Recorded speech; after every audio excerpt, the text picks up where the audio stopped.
to 10-2 on the campaign, winning their 12th consecutive game at home dating back to last year. A 3-1 triumph over the now 3-8 Suffolk Rams. In that matchup, the Beacons got a 2-run RBI single from Sal Frascino. Also got an RBI from Charlie Hughey to benefit Fernando Burgos, who got the victory.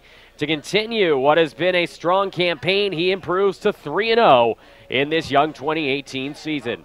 In Game 2, the Beacons will send young left-hander JT Morin to the mound. In his third appearance, JT 0-0 with a ERA of 0. He'll be facing off against Charles Batchelder, who for the visiting Rams is 1-0 with a 1.29. You see there the numbers for JT on the season, somebody who the Beacons have great expectations from. He can reach over 90 on the gun, and he is going to be integral to the success today and beyond for Brendan Eigerbrote's team. Let's take a look now at the starting lineup for the visiting Suffolk Rams. Lineup a bit different here for Game 2, but the same at the top. In center field, leading off, Brady Chant. Batting second, the shortstop, Rich Gilbride. Batting third and playing DH, Seth Coyley. The cleanup hitter and first baseman will be freshman Blaze Cormier. Cormier had an RBI in Game 1. Will Hopkins is in left field batting fifth. Tim Brigham is a newcomer to the lineup. He's at the hot corner batting sixth. Also new into the lineup, the right fielder, Zach Grogan. The catcher, Steven Shamchak, and the 9-hole hitter, second baseman, Nick San Antonio. So the Beacons got off to a poor start in Game 1. Burgos gave up 2 hits in each of the first 4 innings before settling down and delivering a 6-inning, 6 2/3 performance that was one of his best of the season. We'll see if JT Morin can get off to a more auspicious beginning here in Game 2, as he is just about set to get this one underway against Brady Chant. With that, I welcome back into the broadcasting booth my partner in crime, Seth Orensky. And Seth, in Game 1, the Beacons had a lot of success on defense and on the mound. The bullpen was excellent, and Fernando Burgos was as well. What do we expect out of JT Morin this afternoon? Well, you mentioned it in the pregame. JT Morin has a little bit more velocity than we saw out of Fernando Burgos. He's a power pitcher. His freshman season, his only full season to date, he had a really high strikeout-to-walk ratio. He's a guy who is going to get a lot of punch-outs. The big question for me in this game is, where is he at in terms of stamina? How many pitches can he throw in a game? He pitched really his first start down in Florida, 4 innings, did not allow a hit. The Beacons actually had a no-hitter going into the 8th of that game as they try to figure out just what game that was down in Florida. I believe it was part of their doubleheader, the only one they played. And then he came in, got a big save. He's a guy who really has top end of the Beacons rotation potential. The big question is, can he stay healthy? Last year he was injured, missed most of the season. Barely has pitched since going down last year in early April, and hopefully the Beacons get another full season out of their very talented lefty who was a tremendous pitcher in high school despite some injuries. That was the RIT game, the first one, when he went 4 innings, 6 strikeouts, 2 walks, and then threw another inning against the College of St. Scholastica, earning the save. Not the save, but coming in when it was still a close game and pitching well. 1-2 to Brady Chant as he fouls this one up the first baseline. In Game 1, the team's leading hitter, Chant, went 1 for 4. He walked and singled, struck out twice. Morin gets his sign, shakes off the first sign from McCormick. Now he comes home with the 1-2. Check swing. Did he go? Yes, he did on the appeal to first base. So Chant strikes out for the 3rd time in the doubleheader. And the Beacons get out number 1 here in the top of the first inning. Well, just going back to how successful of a strikeout pitcher, 65 2/3 innings now. He struck out 71 and walked 11. Over a 9.65 strikeout per 9 ratio. That's very good, especially for a starting pitcher in that many innings. Well, JT had a electric freshman year, I remember, 2 years ago. Really came out and open some eyes. Here's the 0-1 to Rich Gilbride. Gilbride, the shortstop today, came into this afternoon's action hitting .250. In Game 1, he went 0 for 2 with 2 walks.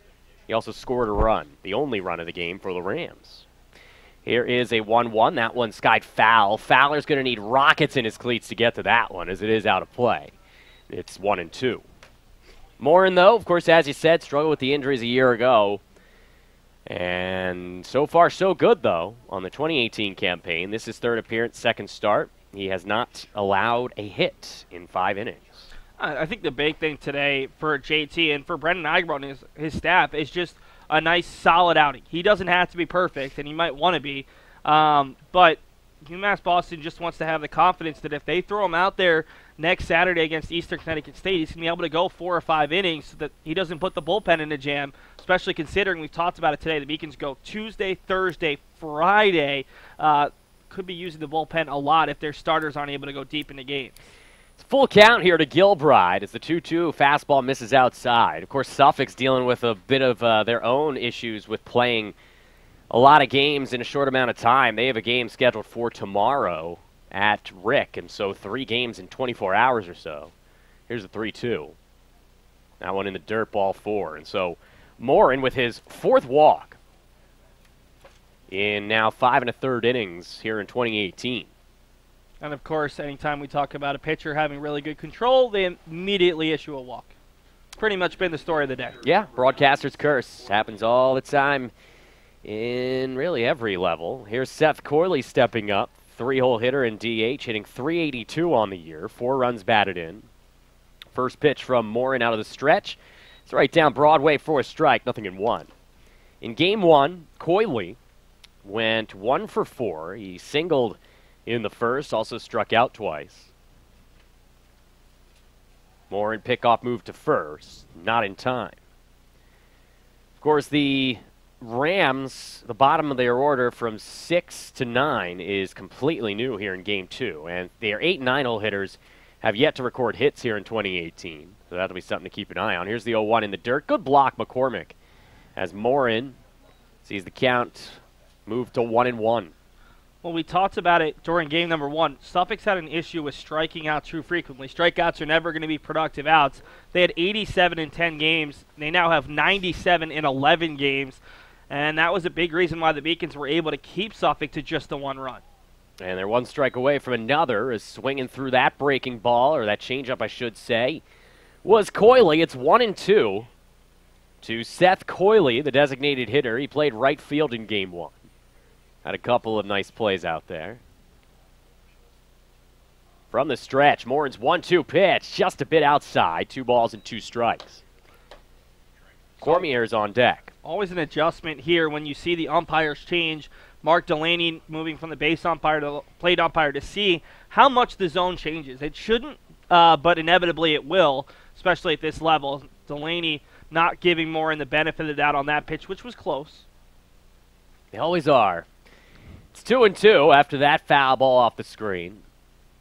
A lot of discussions in Major League Baseball about potential rule changes and changes with umpiring as technology becomes more prevalent and more advanced. 2-2 is going to have to hold off for a pickoff move.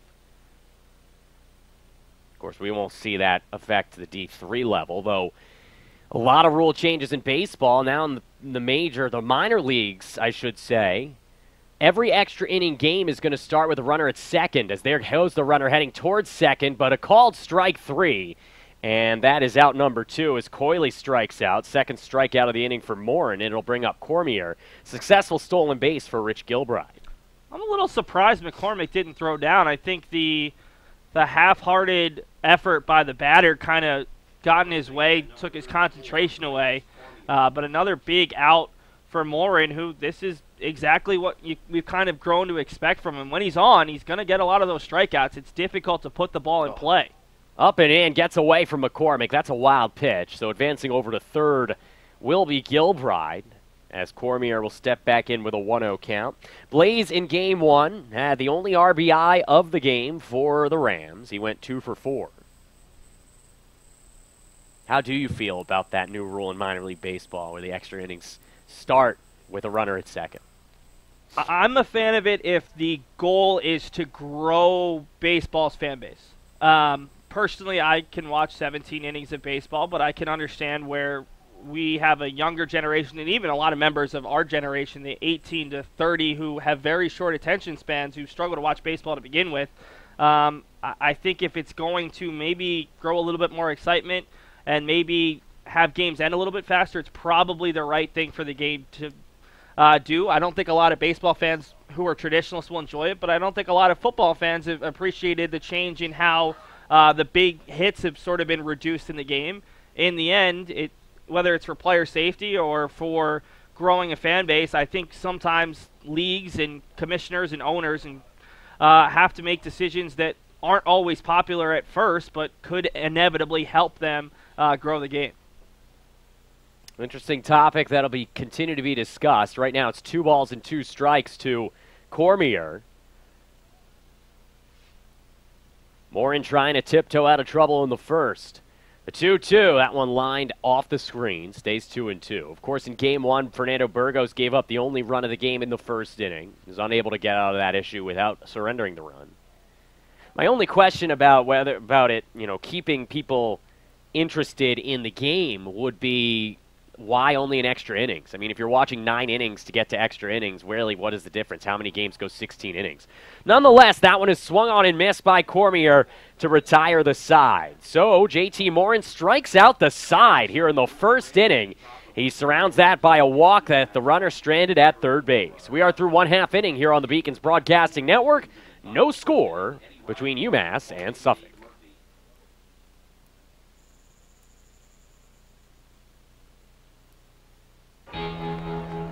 Cheer for the stumbles.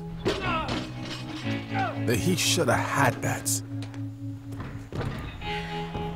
And the tears that linger. For in those moments, greatness lies. There you will find the provoked, the determined, the unified. It's in those moments that champions are born.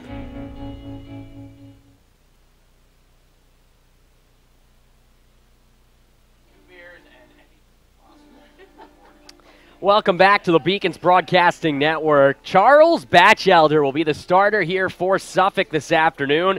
He's had a strong start to the 2018 campaign, has the junior from Shrewsbury. Batchelder is 1-0 with a 1.29. He started 2 games. This will be his third.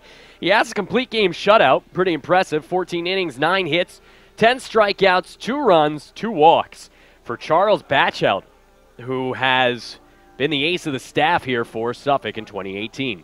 Let's take a look at the starting lineup for UMass Boston as Brendan Igerbrodt will send the Beacons out like this. Leading off and playing third base, number 3, Eddie Riley. Playing behind the dish and batting second will be Ryan McCormick. The 3-hole hitter again is number 8, Dave Murphy. The first baseman batting cleanup, Chris Fowler. Batting fifth, despite battling a few nicks and bruises, will be Kyle Boudris. Batting sixth, the left fielder, Nick Herzog. Batting seventh, the right fielder, and the man who batted 9th in Game 1, Joey Rogers. Batting 8th, the shortstop, Charlie Hughie, and batting 9th, the center fielder, Sal Frascino. So, Seth, as we take a look here at the warm-up tosses for Batchelder, he has kind of a bit of a hesitation and pause when he brings that leg up. What do we expect out of the Suffolk Rams starter? Well, in my very limited scouting of Charles Batchelder, I know he's got a fastball, curveball, and a changeup. That much I was able to steal from the Beacon scout. He's a little bit slow to the plate, which could lead to Beacons trying to get a little bit of a base running game going against him. The interesting thing to me is this looks like their number 1 guy thus far. And in his first 2 seasons, he didn't pitch all that well. His freshman year, just 11 1/3 innings, 6 appearances, just 1 start. Last year, 6 appearances, just 2 starts, 21 innings with an ERA of 8.57. But for whatever reason, he has been a much different pitcher here in 2018, including a 9-inning, 4-hit shutout where he struck out 9 against Stockton his first start of the season back on March the 13th. First pitch of the game from Batchelder's up and away to Eddie Riley. Eddie came into today's action hitting .476 with a bomb and 9 driven in. In Game 1, Riley went 1 for 3. He singled and walked. He also had a stolen base. 1-0 pitch from Batchelder. Sky to shallow right field. Coming on in and making the play will be Grogan. There's 1 down here in the bottom of the first inning. Well, we talked to Brendan Igerbrodt in Game 1, and he said patience, patience, patience would be the key for UMass Boston against the off-speed pitches of Frank Sinatra. I think it's going to be patience here because you really have to wait an extra second with that hitch in the throwing motion of Batchelder, and that could cause the Beacons to be a little bit off with their timing. Ryan McCormick is the batter. Beacon's backstop. First pitch from Batchelder. Nice pitch right down the middle. 0-1. McCormick hitting .455 coming into play today with 16 driven in Game 1. He went a disappointing 0 for 4. Batchelder works out of the stretch full time as that one is up for ball 1. Doesn't look like he's throwing all that hard. Pretty similar to Sinatra in that he's going to use his off-speed pitches and really try to spot his pitches rather than overpower you. We'll see if that helps the Beacons, as they've seen that pretty much all day. 1-1 pitch inside to McCormick. He's got a lot of movement on that two-seamer that cuts back away from the left-handers and in towards the right-handers. Missed inside with it there. After Ryan will be Dave Murphy. Anyone reaches, Fowler will bat. Here's the 2-1. Outside, 3-1 to Ryan McCormick. Beacon sticking with the same lineup for the most part. They just switched Joey Rogers up to 7th from 9th. Here in Game 2 against the right-hander versus the left-handed starter in Game 1. From the stretch, the 3-1 pitch ripped into left field. Hopkins came in, now has to go back at the wall. He reaches up and makes the play. Ooh, Will Hopkins almost fooled himself out there, but was able to regain his composure and reach up with one hand on the wall, 2 down. And again, I was talking to the Beacons coaching staff, and we really aren't seeing any of the wind. There's no wind coming to the press box in front of us, but not only is the wind not blowing out, apparently it's been pretty much blowing in the entire day as the flags, again, limp, but seems like it's blowing in 5 to 10 miles per hour toward the plate. That's another ball that likely would have been a wall ball if not for the wind keeping it up long enough for Hopkins to get there. Dave Murphy steps in, takes a strike. It's 0-1. Dave hitting .422, 4-14 coming into play. In Game 1, Murphy went 1 for 3 with a walk. Couple of flyouts to begin the bottom of the first for the Beacons. The 0-1 is inside, 1-1. Batchelder, of course, as you mentioned, that complete game shutout against Stockton, part of a dominant first 2 starts here in 2018. Opponents hitting just .196 against him coming in. A 1-1 pitch. That one laced back off the screen. And now Batchelder 1 strike away from going 1-2-3 in the first. He actually pitched the team's last game down in Florida, an 8-4 loss to Illinois Wesleyan. Through the first 5 innings, allowed 5 hits, 2 runs, 2 earned, 1 strikeout, and 1 walk. But the team eventually, the bullpen, which has been a problem this year, eventually allowed quite a few more runs after he exited. The 1-2, that one's ripped for a base hit by Murphy to left field. So Dave continues to swing a sweet stick as he continues to pace the Beacons in production. And it's a 2-out base runner for Chris Fowler. Fowler facing the right-handed pitcher here in Game 2 after facing the lefty in Game 1. Despite that, Beacon's best offensive catalyst of a year ago, outside of perhaps Dan Mantoni, was able to reach base and score a run. That came in the 2nd inning on a walk. First pitch to Chris is right down the middle, 0-1. Fowler was joking about his hard-hit line drive in the 8th. The one that Brady Chant caught, and he was like, oh, that was definitely going to be a double, maybe a triple, and then I saw Brady Chant running, and I just kind of knew that I had no chance. It's the kind of speed and respect that the Beacons have for the very talented senior center fielder for Suffolk. He's one of those guys, talk about it a lot in college basketball, guys that seem to have been around for 5, 6, 7 years. Grayson Allen. 4-year players. Javon Carter last night for West Virginia. Brady Chant's one of those kind of guys for Suffolk University. Well, Brady certainly enjoying his swan song campaign, hitting over 400 coming into play, but the Beacons have, for the most part, neutralized him so far. Here's the 1-1. Fowler takes it low. It gets away a little bit from the backstop. Heading over to second, Murphy, and the throw was low from Shamnosky. So with Steven Shamnosky, the backup catcher, in here in Game 2, we'll see if the Beacons tend to try to run on him. The arm didn't look great there. catcher is one of the spots that Suffolk graduated a senior, and I think they're still trying to figure out that spot. I don't know if Suffolk has settled in at a starter at a couple of their infield spots after graduating so many senior starters and so many senior position players after last year's banner season. 2-1 is up and away to Fowler. Shamnosky, a freshman from Pittstown, PA. Now, I know where Pottstown is. I don't know. I'm assuming Pittstown is in the Pittsburgh side of PA. I mean, it could be, but it also could be anywhere else in the state. Well, both of us being from PA is what I was alluding to. I thought maybe you would know. Well, the context clues there. Let's look it up. That's the beauty of the internet. That one is low and inside, ball 4, and it got away from Shamnosky and allowed Murphy to advance to third. So a single and a walk with 2 outs, and the Beacons suddenly have runners at the corners for Kyle Boudris. It's actually between Scranton and Wilkes-Barre. So okay. The Beacons have actually been close to Pittstown, PA over the last 2 seasons when they played in the Mid-Atlantic Regional. In Moosic? In Moosic, Pennsylvania. Yeah. Beautiful Moosic, Pennsylvania that I'll always remember for the roadkill. The Scranton-Wilkes-Barre Rail Riders. Great stadium. Yeah, absolutely. Been there a couple of times as Boudris steps in, hitting .444 on the year. Kyle started Game 1, left midway. We weren't sure if we'd see him here in Game 2 as he takes a strike. But nonetheless, we did. Kyle ended up going 0 for 3 in that game. Runner at first is Fowler. Runner at third, Murphy. Not great wheels, but a base hit gets the Beacons on the board. From the stretch, the 0-1 pitch. Breaking ball left up. 1 ball and 1 strike.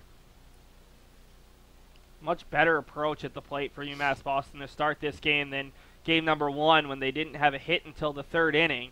Beacons are putting the pressure on Batchelder by being a little bit less aggressive, making him really pound the strike zone. The 1-1 from Batchelder. Line drive right back to shortstop. Gobbled up out there. Fired across the diamond by Gilbride, and that will retire the side. So the Beacons do threaten again here in the 1st inning as they get 2 men on base by the benefit of 1 hit, but they strand them both as we head to the 2nd. There is no score here from Monin Park between the Beacons and the Rams. The University of Massachusetts Boston, with its scenic oceanfront campus, easily accessible to downtown Boston, is recognized as a model of excellence for urban public universities. 16 NCAA Division III sports are part of the more than 100 student organizations that create an engaging campus life in America's biggest and best college town. UMass Boston, Boston's urban public research university for the 21st century. Beautiful sight to the skyline of Boston, Massachusetts. That's where we are, along with Seth Orensky. I'm John Scooters. Welcome to Monin Park and the Beacons Broadcasting Network coverage of Beacons baseball as they host the Suffolk Rams here in Game 2 of a doubleheader. Let's take a look ahead and see what's coming up for UMass Boston this week. A couple of road matches at Westfield State and then a game on Thursday at Western New England before they return home against Roger Williams University. That's on Friday at 3 p.m. here on the BBN. Beacons will then begin their conference slate the following day, so things kind of getting critical here coming up. Beacons going to have to start taking care of business. That road matchup at EastCon next Saturday, as you said, going to be a big one. Yeah, you look at UMass Boston's schedule over the next couple of weeks, 5 games next week, 4 games the following week, 5 games the week after. And then UMass Boston starts the Southern Maine 2-week stretch where they'll play Southern Maine on back-to-back Tuesdays. That's if we don't have any more weather delays, which fortunately the field looks pretty good and there's no snow, fingers crossed, in the forecast. UMass Boston might actually get pretty lucky where they'll only have, I think it's just the 1 game that's been postponed. That was the Roger Williams game that's now being played this Friday. Really good news for any team because you don't want to start playing 7-8 games in a week and potentially suffer a couple losses that could come back to bite you when it comes to regionally rankings or even in a potential at-large bid come early May. Will Hopkins will lead things off here in the 2nd inning. The left fielder made a beautiful play up against the wall last inning, or last half inning. In Game 1, Hopkins was 1 for 3, singled, struck out twice, and walked. First pitch to Will is skied out of play up the first baseline. 0-1 to Hopkins, a freshman out of Old Rochester, Massachusetts. A lot of freshmen on this Suffolk team, and probably a big reason for their slow start here in 2018. Here's the 0-1. Ground ball through the left side, and there's a base hit, the second of the day. And first of game 2 for Hopkins. First hit given up by Morin, and it's a leadoff base runner for Tim Brigham. Brigham on the year hitting .273 with an RBI. The third baseman here in game 2 did not play in game 1. The third baseman, number 13. He is a sophomore, native of Cape Elizabeth, Maine. Morin gets his sign, comes home with the first pitch. That's high with a fastball, 1-0.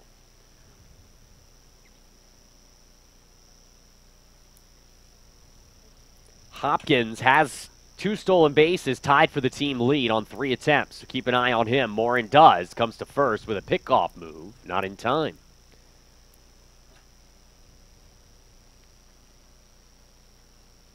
We keep talking about the senior class from Suffolk last year. They had 8 players who were all impact players from a year ago who ended up graduating.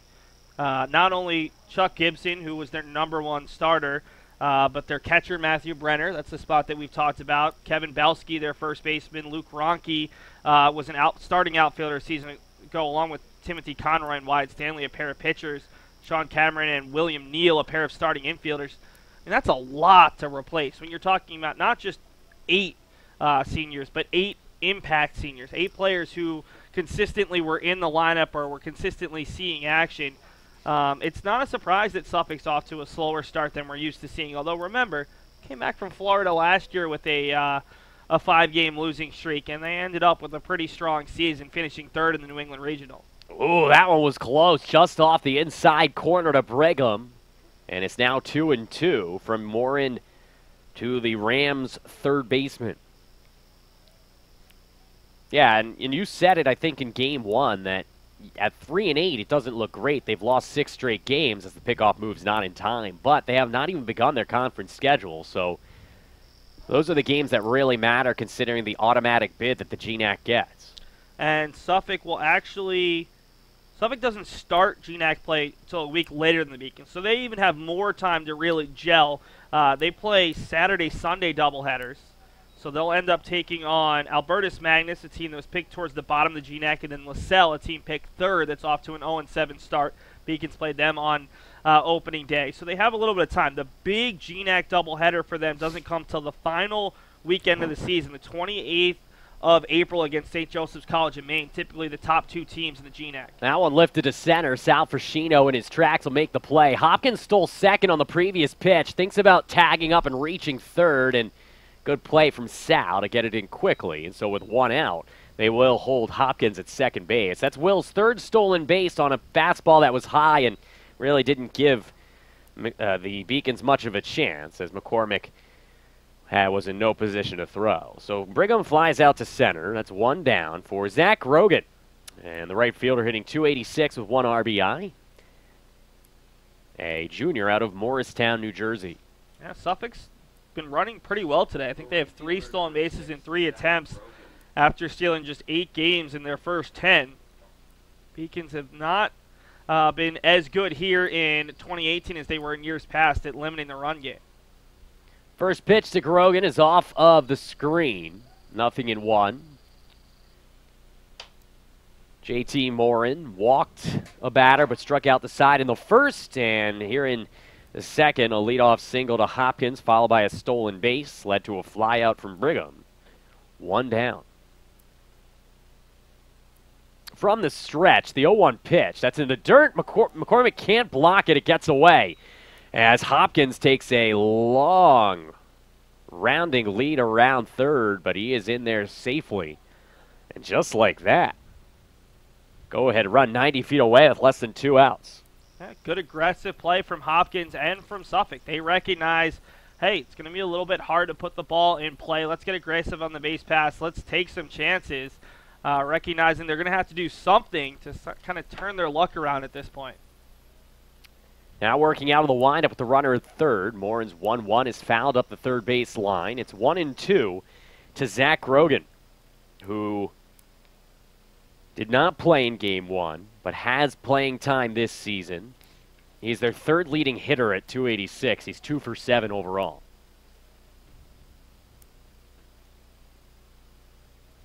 From the windup, JT's 1-2 pitch. Swung on and missed. He struck him out. McCormick has to look the runner back and then throws out Grogan at first. 2 down. And it'll bring up Steven Shamnosky with Hopkins still at third. Great play there by McCormick. Not only to block the pitch originally, but then to look the runner back, make sure that he got out and had a good throwing angle, and then a nice job by Morin backing up McCormick, making sure that Hopkins couldn't take off for home. It'll be Steven Shamnosky, the catcher, and the freshman from Pittstown, as mentioned. Shamnosky on the campaign. This will be his 5th game. He's 0 for 6 in his collegiate career. Here's the first pitch from JT, right down the middle for a strike. Every time you say Steven Shamnosky, it reminds me of Henry Hynoski, the fullback of yep.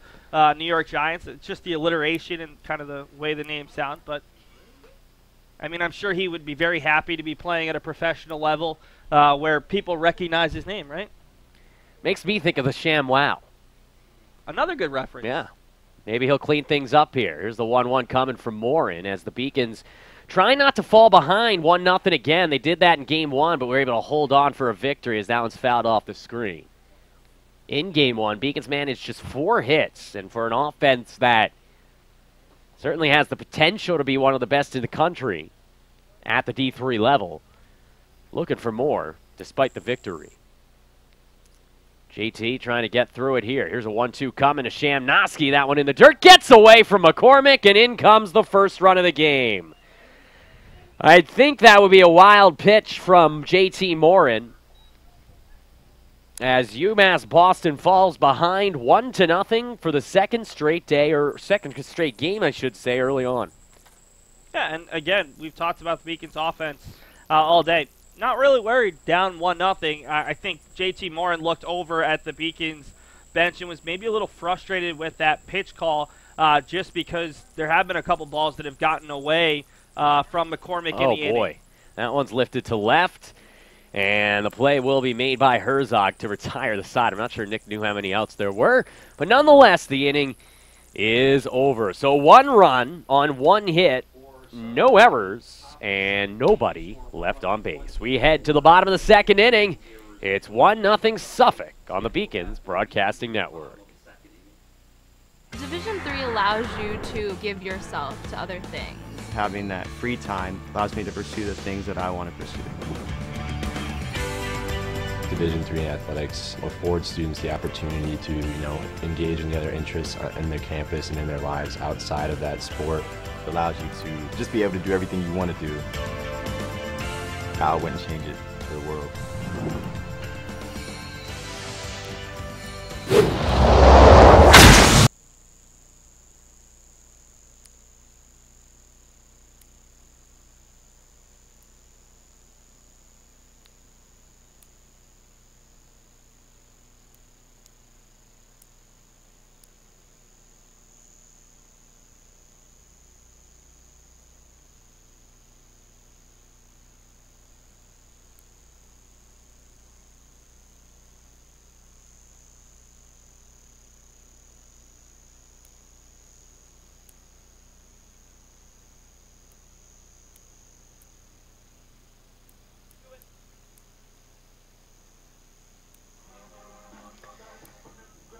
Charles Batchelder back on the mound with his team now giving him a lead. It's 1-0 Suffolk Rams here on the Beacons Broadcasting Network. With Seth Arensky, I'm John Scooters.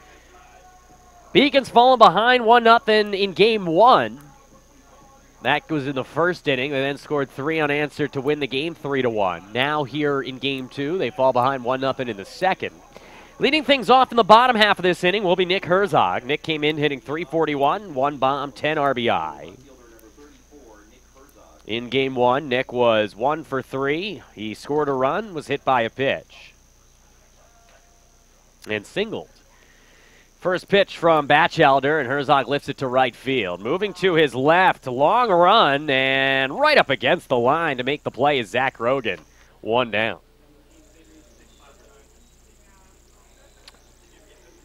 So with 1 out, that brings up the Beacons right fielder, Joey Rogers. Rogers hitting 125 coming into play. In game 1, he went 0 for 3. 2 ground outs and a fly out. The right fielder, number 9, Joey Rogers. Batchelder from the stretch. First pitch from the Suffolk right-hander is low, 1-0. And I'm interested that Rogers is hitting higher up in the lineup. Remember, he's a guy who has just 1 hit this year, had 2 hits a season ago. Still hasn't gotten regular at-bats where he can really get into a groove. But UMass Boston really wants to see if he can break out. And he's a guy who does have a little bit of pop, despite being undersized. Both he and Sal Frashino have more pop than a lot of opposing teams would expect if they didn't look at the numbers. Well, for Rogers, the numbers really haven't shown that. Last season, I was going to ask, 3 hits in 2 years. How do you know he's got last pop? year he had a triple and a home run in his 2 hits, so yeah. a much better Fair slugging enough. percentage Fair than enough. his batting average. Fair enough. He's ahead 3-0 right now, and chance to be a 1-out base runner. Is wisely had the red light there, 3-1. I think you probably give him the red light again right now. Just try to put him on the base pass. He's got good speed. And you've got Hughie, who can potentially put down a bunt for a hit or try to nice little hit and run with Frashino due up after Hughie. 3-1. As that's popped up, it's going to stay playable.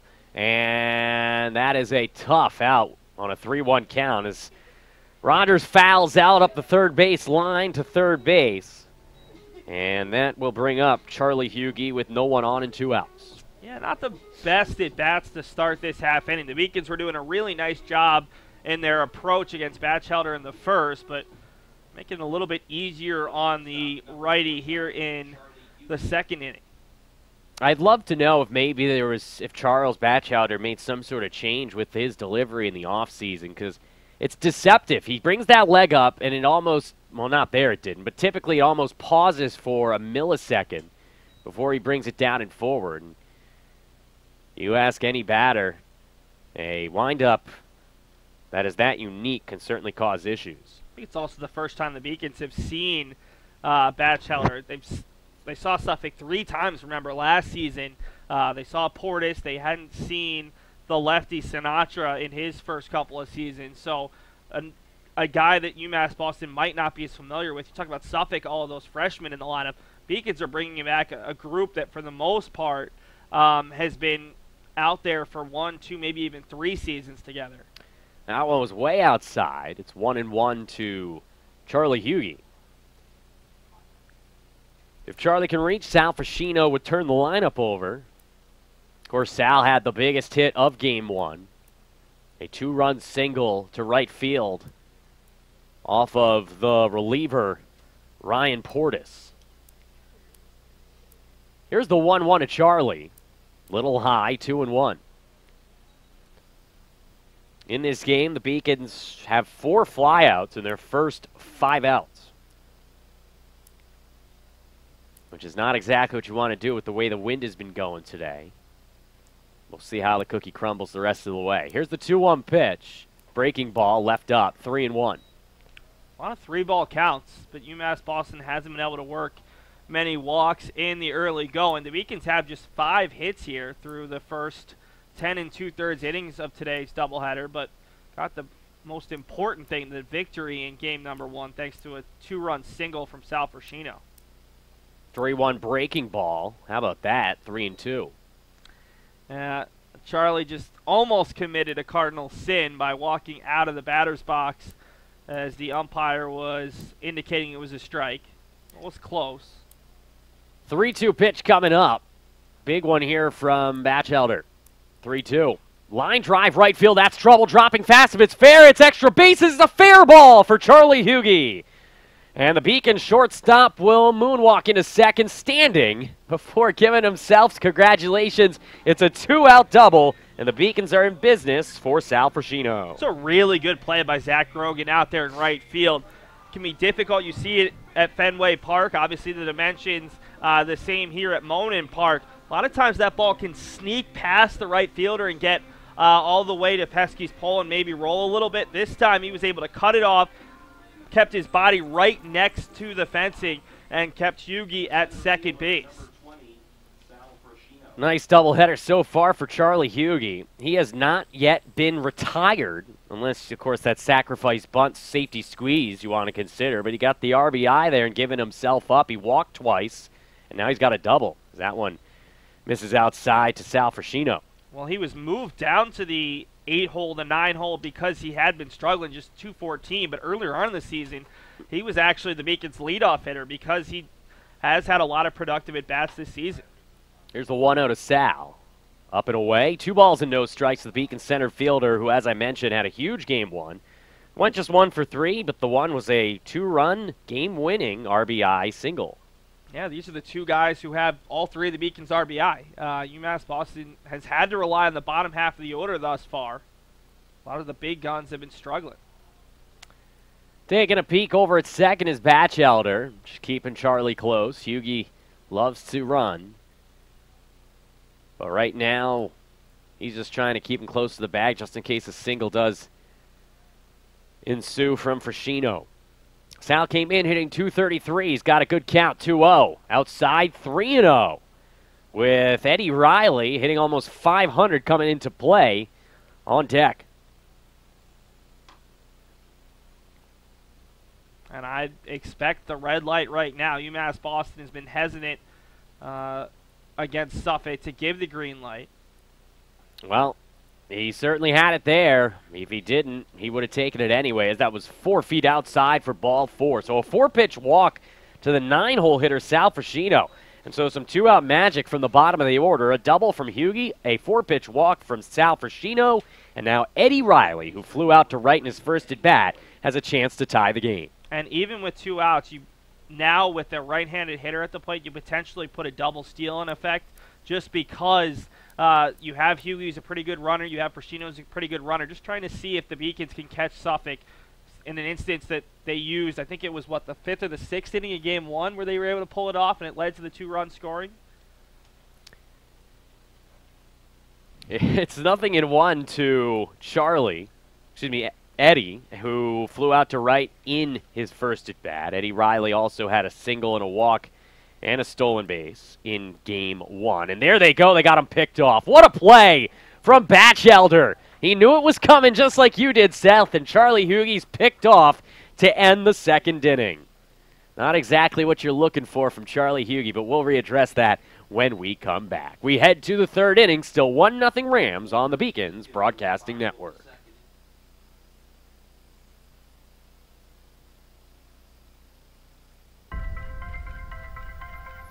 I'm a Division III student athlete, and I know how powerful words can be. The term gay doesn't mean stupid, lame, or less than. So I pledge to speak up if I hear the term gay used in a derogatory way or any other homophobic terms. If you can play in Division III. I'm a Division III student athlete, and my teammates unconditionally accepted me as part of their family. So now I pledge to do the same for others.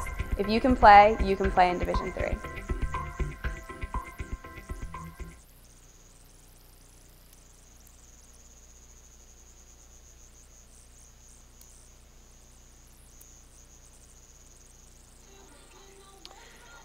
JT Morin heads back out onto the mound for inning number 3 as the Beacons run themselves out of the inning in the bottom half of the second inning as Charlie Hugie picked off trying to steal third.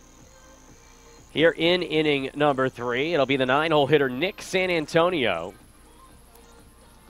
He has yet to record a hit in his career for the freshman. Cranston, Rhode Island native, San Antonio is 0 for 6. This is his 5th game, 3rd start. He'll be followed by Brady Chant and Rich Gilbride.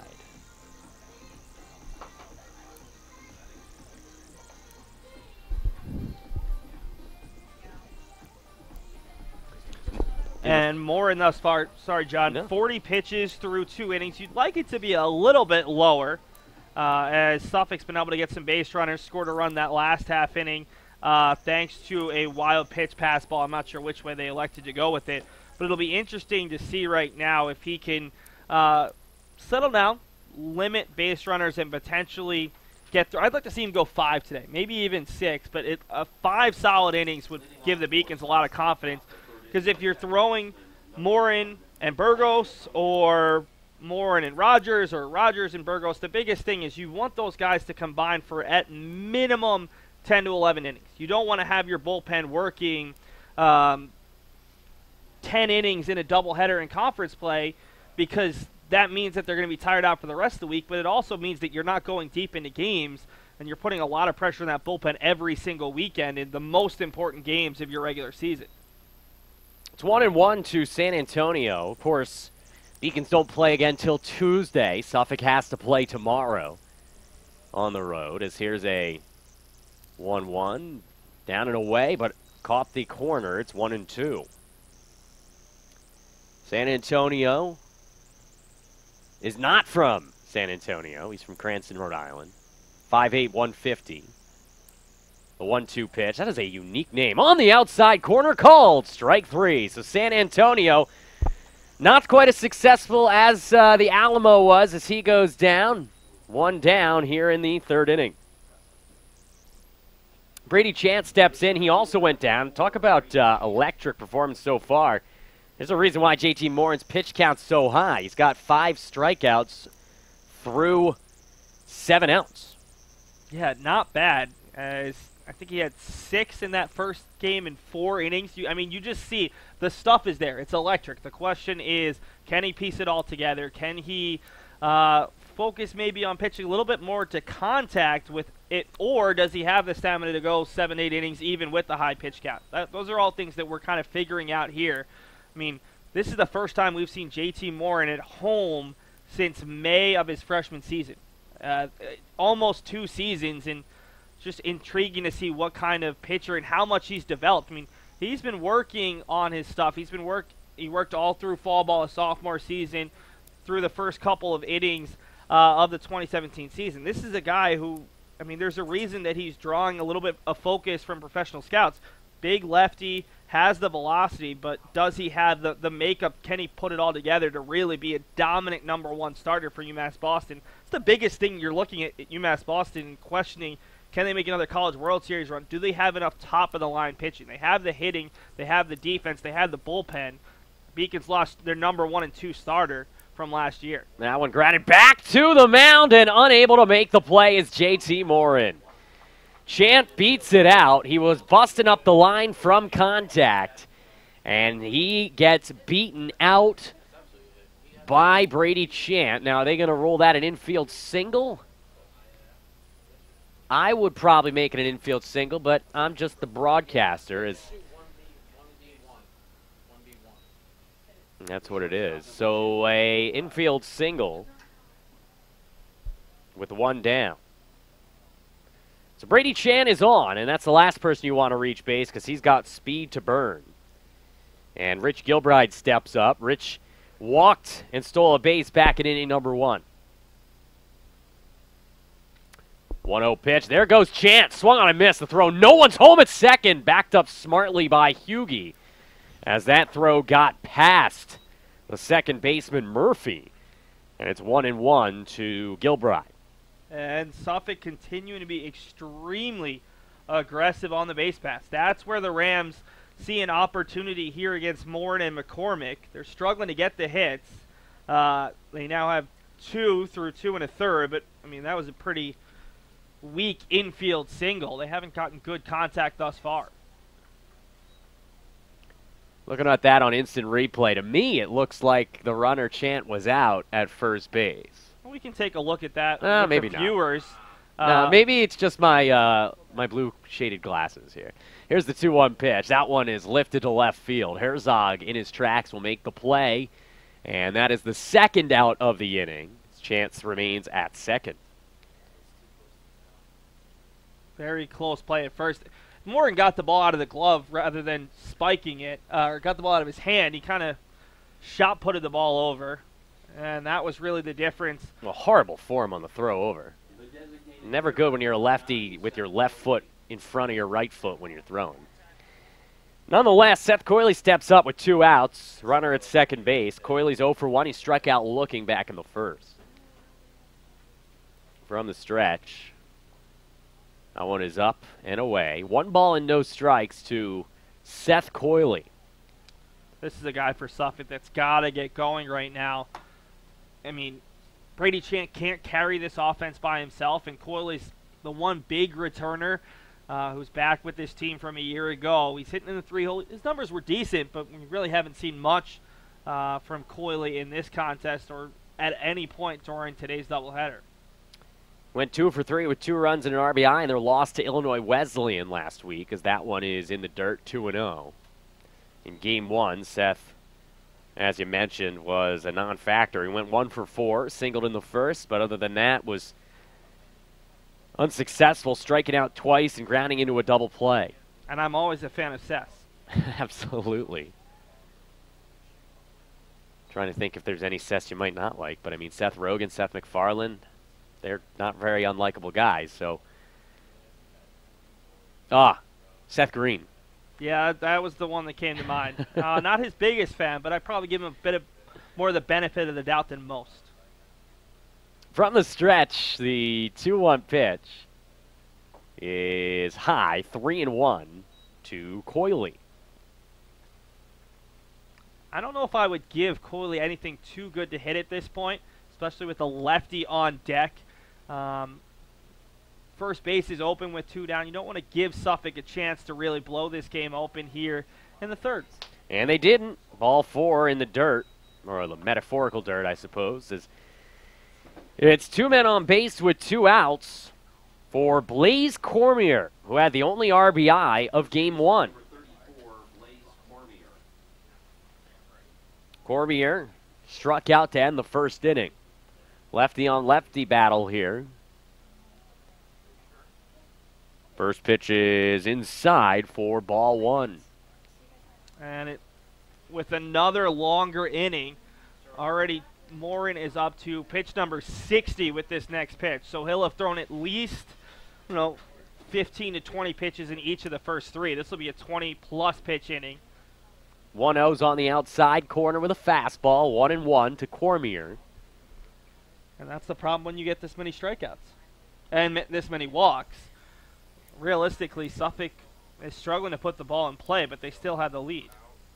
That one popped foul. Is it going to stay in play? No. Eddie Riley can't get there as it collides off the screen in left field. And so the count moves to 1-2.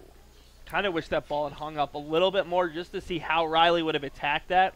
We've already seen him try to go up the wall like Spider-Man earlier on this season. Ichiro was able to make play like that successfully back in the day. But that would have been a really difficult play for the Beacons. I mean, let's call him what he is. He's a utility guy who's starting at third today. That's going to be Kyle Boudris' role when Boudris is healthy. Morin trying to get out of a jam here in the third. The 1-2 pitch, breaking ball, low and away. 2 balls and 2 strikes. The runner at second is Chant. He singled, an infield single, and reached second on a stolen base. The runner at first is Coyley, who just walked. Cormier is the batter. Left-hander ready. The 2-2 pitch, low and away, blocked by McCormick. And it's 3 balls and 2 strikes. It's a great job by McCormick to get over and keep that ball in front of him. Big question right now is, can Morin throw a strike? He's missed a couple times with 3 balls. Just trying to be a little bit too precise right now. From the stretch, the runners will be off. There they go. The 3-2 swung on and missed. He struck him out. So Morin again tiptoes his way out of danger after allowing 2 runners to reach base. We are headed to the bottom of the third inning. It's still 1-0 Rams here on the Beacons Broadcasting Network.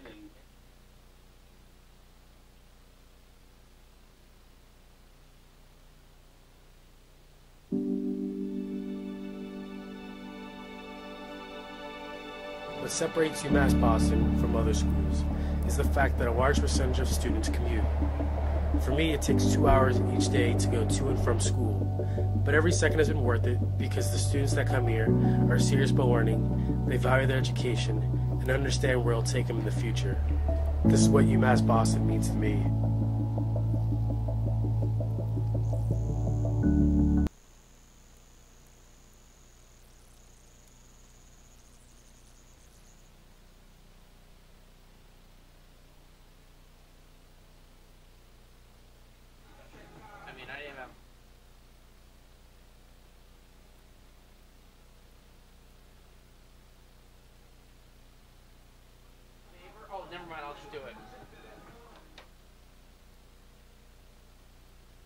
Welcome back to the Beacons Broadcasting Network. Along with Seth Orensky, I'm John Skudras. Charles Batchelder is back on the mound as he will toil against the top of the order, 1, 2, 3.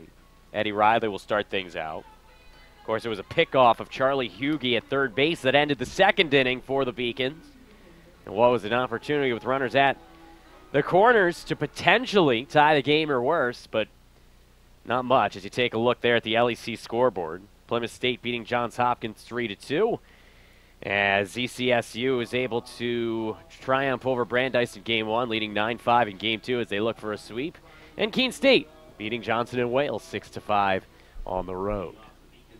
And it was interesting. Brendan Eigerbrodt huddled up all of his hitters just outside the dugout in a long conversation. I think it's about their approach right now against Batchelder.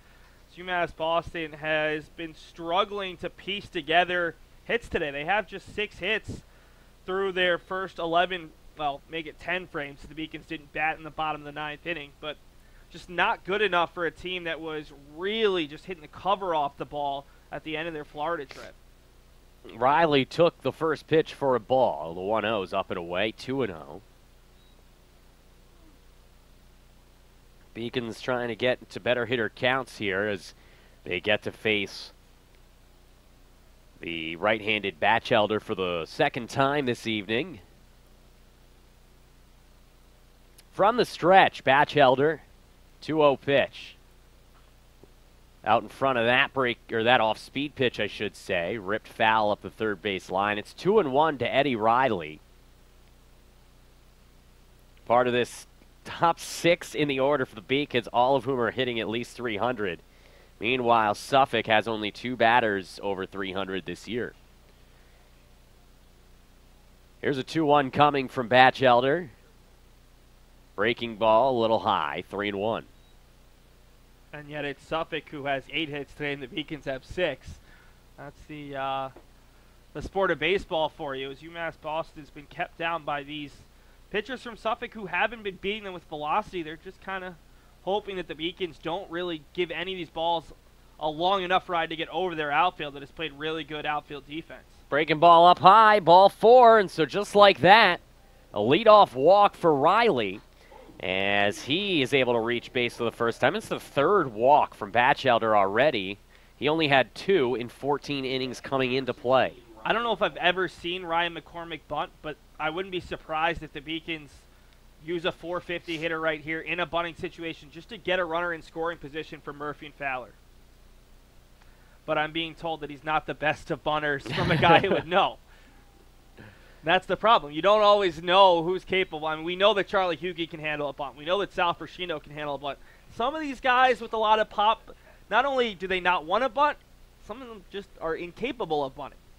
It's not the easiest thing in the world. I certainly can't do it, but I can't hit a baseball at over 70 miles per hour either, so that might be a bigger issue. Here's the 1-0. That one grounded. A second they should have bunted because here's a textbook classic double play ball, 4-6-3. 2 for the price of 1 for Batchelder. 2 down here in the 3rd inning.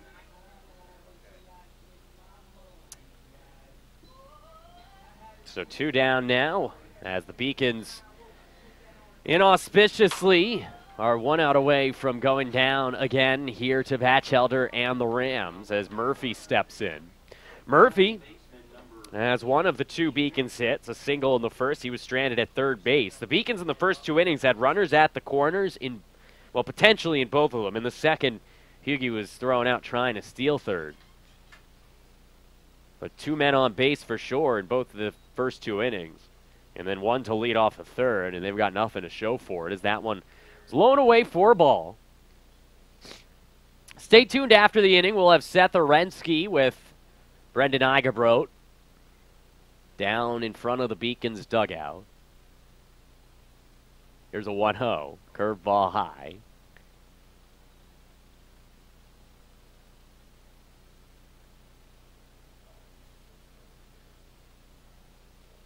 Chris Fowler on deck should Murphy reach base. Batchelder gets this sign. The 2-0 pitch. A little low. 3-0 to Murphy, and that double play ball continuing to loom large.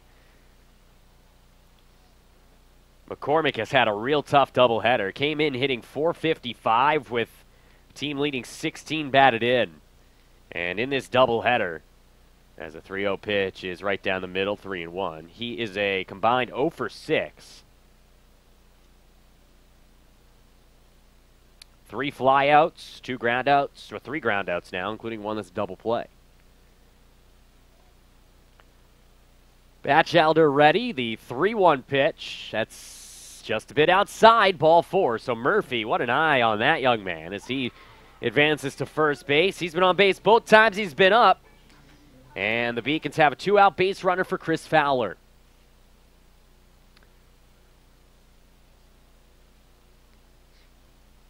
Double play ball huge. 2 walks in this inning. Surrounding that 4-6-3 twin killing.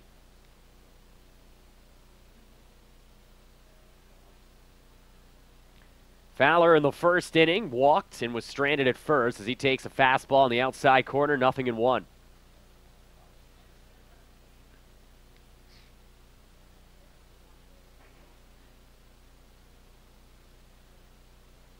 Beacons trailing 1-0 to the Suffolk Rams here in game 2 of a doubleheader. That one caught the bottom of the plate, and it's 0-2 to Chris Fowler.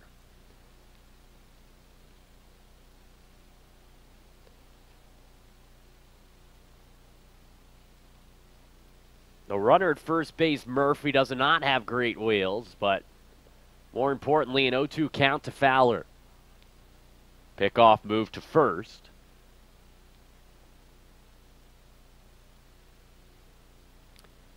Next half inning, it'll be 5, 6, and 7, beginning with Will Hopkins for the Rams.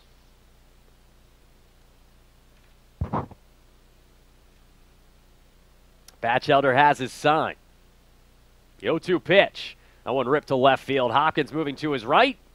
He calls for it and makes the play to retire the side. So UMass Boston gets a leadoff walk. 2 walks total in the inning, but the 4-6-3 twin killing off the bat of McCormick really does them in. We are through 3 here from Monin Park. It's 1-0 Rams. Paris changed my life, and I got there through UMass. Those very specific seminal moments in Paris. We're going to go down now to Seth Orensky, who's with Coach Igerbroat in front of the dugout. Huddled up the hitter. Again, what do they need to focus on here against another solid Suffolk pitcher? Yeah, we're just trying to, I think we're swinging a little bit too big. We got to keep it more simple, the line moving, and we just made a lot of mental mistakes on the bases today, so I'm not really happy with our execution right now. It's been pretty bad. JT Morin, just like Fernando Burgos, what have you seen out of him, and what does he need to continue to work on for his play? Yeah, JT's looked good. He's thrown a lot of strikes. I think it was unfortunate he spiked that one breaking ball, the runner on third base, but that's going to happen sometimes. But, yeah, if he continues to attack the zone, hopefully we can get the sticks going a little bit and compete a little bit better offensively. Thanks for taking the time, Coach. Good luck the rest of the way. Thank you, Seth. UMass Boston coach Brendan Igerbroat obviously doesn't like the approach his offense has taken so far. It's the same lineup they had in Game 1. But despite the win in Game 1, it's not like the offense was world beaters. They had just 4 hits and 3 runs in that victory. Most of it was a very good bullpen as well as solid recovery from Fernando Burgos after an opening 3 innings that saw him give up 6 hits in a run. He then settled down for 2.5 more innings. And now here we are with JT Morin back on the mound. He'll face 5, 6, and 7, Hopkins, Brigham, and Grogan. Morin has 6 strikeouts through the first 3 innings. That has led to an inflated pitch count, that along with 2 walks. It's 1-0 right now. Rams on top of the Beacons. Hopkins in his first at-bat singled, stole a base, and scored the only run of the game. So he had a pretty eventful appearance back in the second. He'll look to mimic that again here in the fourth as we are underway from Monin Park. UMass Boston trailing 1-0, and Seth, Coach Eigerbrot said exactly what you thought he would say. He doesn't like the approach his hitters are taking. No, I think that the entire dugout's a little frustrated right now, at least the coaching staff, because while Batchelder has pitched well, I think a little bit it's more deception than what his stuff has actually been. And the base running, I'm not surprised that was a big focus. We saw Hugie getting picked off there on that double steal, just not waiting long enough. I mean, that was a big point in this game. The Beacons had a chance to, I believe, take a lead at that point. No, maybe it would have tied the game in the second.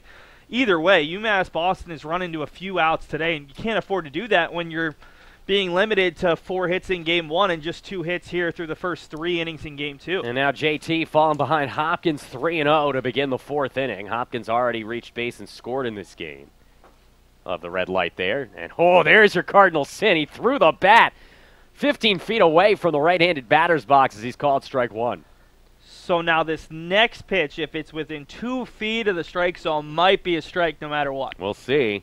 See how vindictive the umpire is here. It's a 3-1 pitch. Morin, it was pretty close. I'm a little surprised that we didn't get a little bit of showmanship from the umpire there. Typically it happens no matter which team is up to the dish, but a nice job by the umpire to swallow his pride there. Yeah, D3 umps not quite, don't have as big of egos maybe as Major League umps, though we still see it from time to time. That is a leadoff walk. Hopkins now the catalyst, batting out of the 5-hole. He's reached base and led off 2 innings now with, in the second it was a single. Here in the 4th it's a walk. So Brigham comes up. He flew out to center in the 2nd inning. It's 0-1 to Tim Brigham. Third baseman, 273 this year. Brendan Eigerbrot wasn't lying about the strikes from Morin.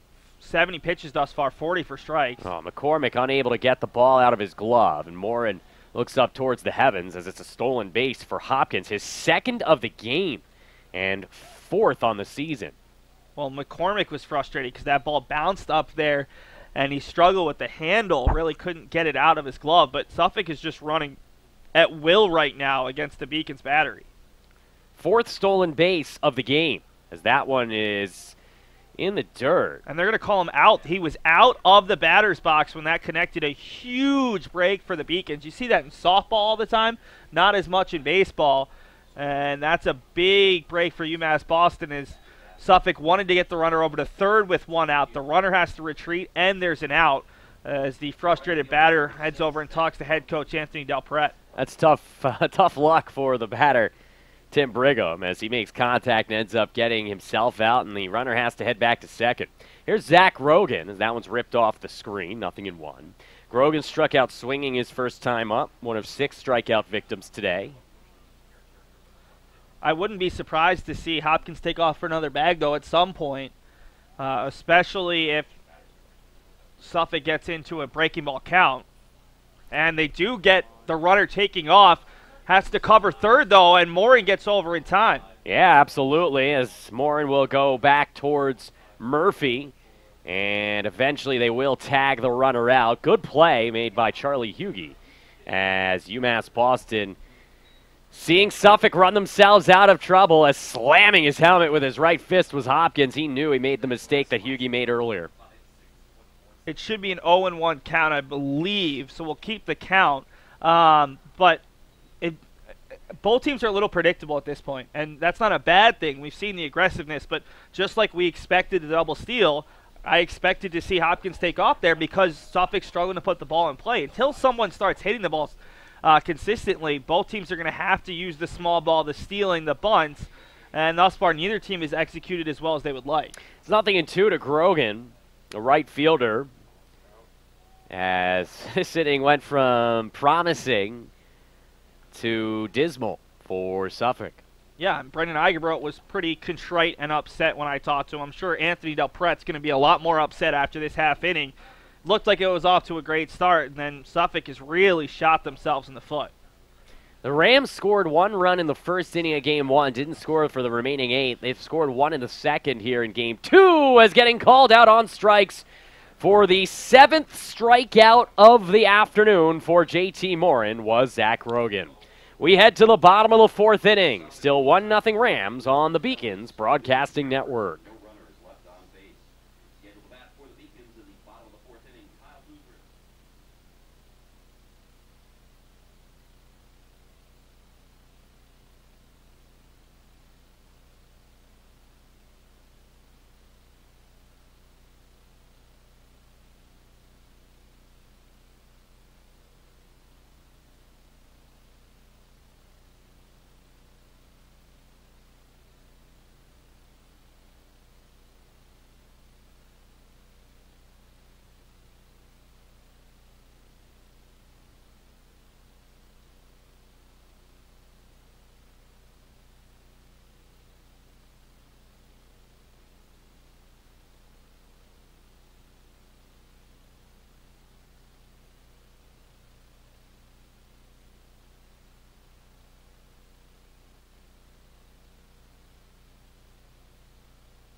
Beautiful view of the skyline of Boston, Massachusetts. UMass Boston trailing 1-0 to the Suffolk Rams.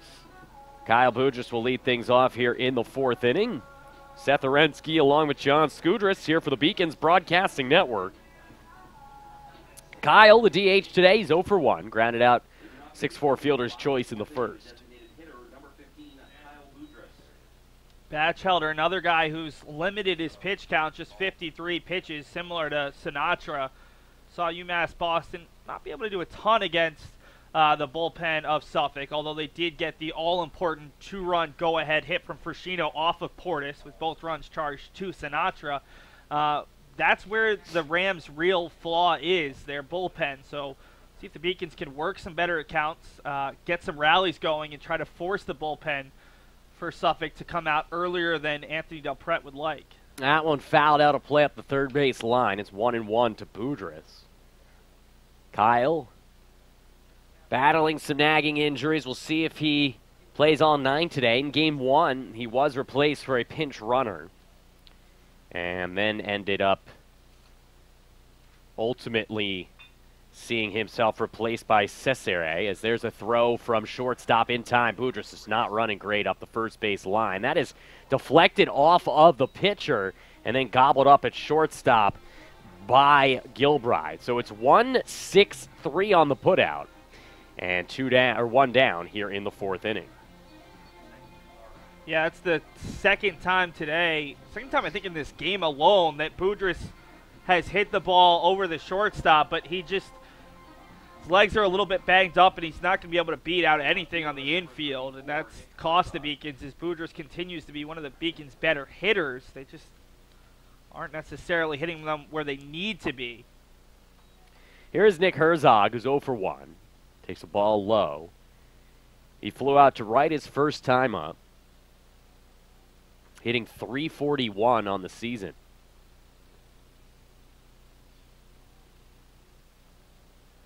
Batchelder, 1-0 pitch, cut on and missed. 1 ball and 1 strike. I think that was probably foul tipped, in fact, but still, the result is the same, 1-1. Well, and the wild part about today is I think the Beacons have 1 extra base hit. Charlie Hughey's double down the right field line. The Beacons in their first 11 games had 26 doubles, 8 triples, 8 home runs. You're talking about 42 extra base hits, close to 4 a game, and thus far through, we're in the 4th inning of Game 2 of our doubleheader, and the Beacons have just the 1, and it wasn't even hit all that hard. I mean, the wind's playing a part of it, but also give Suffolk's pitching staff some credit. They have really provided a little bit of difficulty for this Beacons team that's used to hitting pitchers throwing a lot harder than this Suffolk trio is thrown today. 1-2 pitch is low and away, 2-2. I'll also take some of the blame. It seems that whenever I get a chance to broadcast the Beacons, bad things happen. I don't know why we pay you then. It's a good question. Got to keep it interesting. Here's the 2-2 coming up here to Nick Herzog.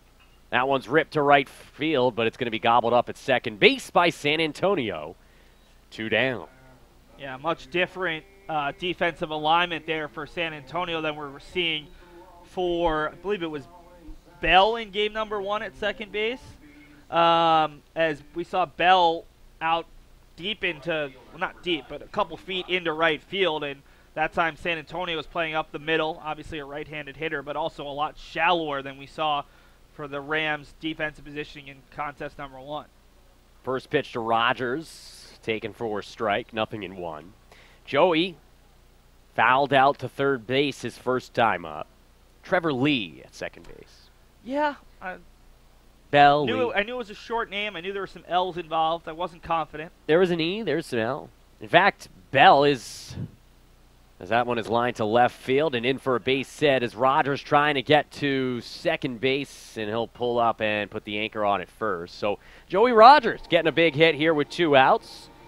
Not a bad time for Joey to perhaps start a bit of a run here in the second half of the season, as he was just 1 for 8 coming into play today. Just his second hit of the season and 4th in the last 2 years. But you know what? Certainly comes through when it matters. As you said, he had a triple and a home run a year ago. Joey's just a double shy of the career cycle. But, I mean, we kid about that. I mean, his production on the mound is more than made up for the fact he hasn't quite hit the way the Beacons thought he would. He's been so good for the Beacons, especially here to start 2018. Charlie Hughey lines out to right field, and that will retire the side in what ended up being an incredibly quick inning on the play made by Grogan. No runs, 1 hit, no errors, 1 man left on base. The Beacons continuing to take a less than pristine approach against Charles Batchelder. We're heading to the 5th inning, still 1-0 Rams. The University of Massachusetts Boston. It's just minutes from downtown, and the Princeton Review calls it one of the best values in the country. A nationally recognized institution of academic excellence and research, UMass Boston offers more than 150 undergraduate and graduate programs, 16 Division III sports, and more than 100 student organizations. To learn more about the opportunities waiting for you at UMass Boston, visit in person or online. UMass Boston, a research university with a teaching soul.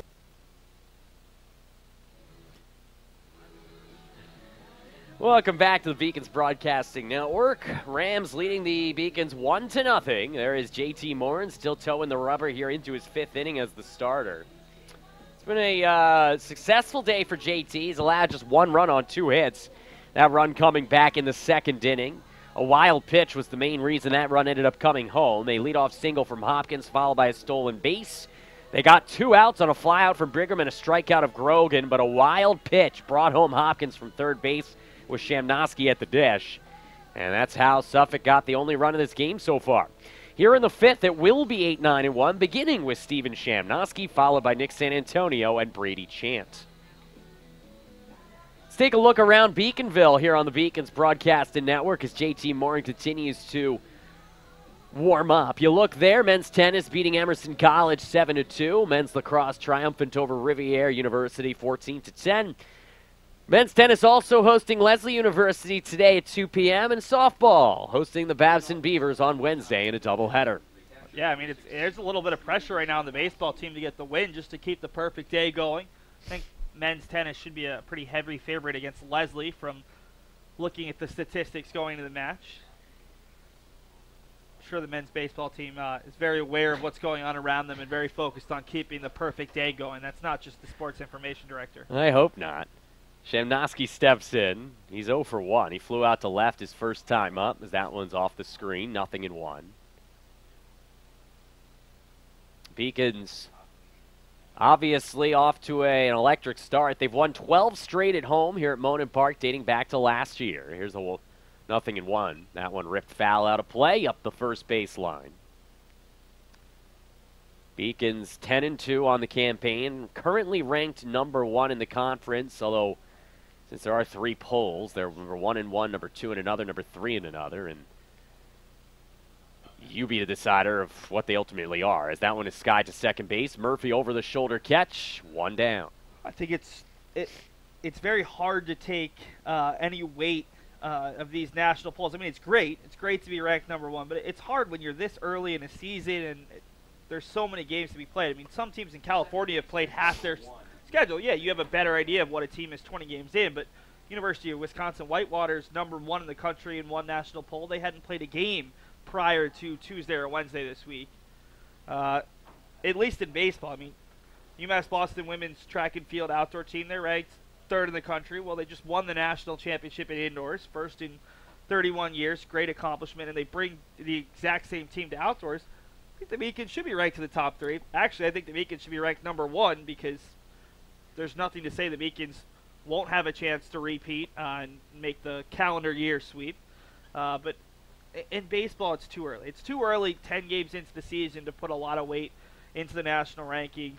And really, you're just focusing on what a team did a season ago or maybe some of the big names a team brings back. Well, there's a strikeout of San Antonio as he goes down meagerly.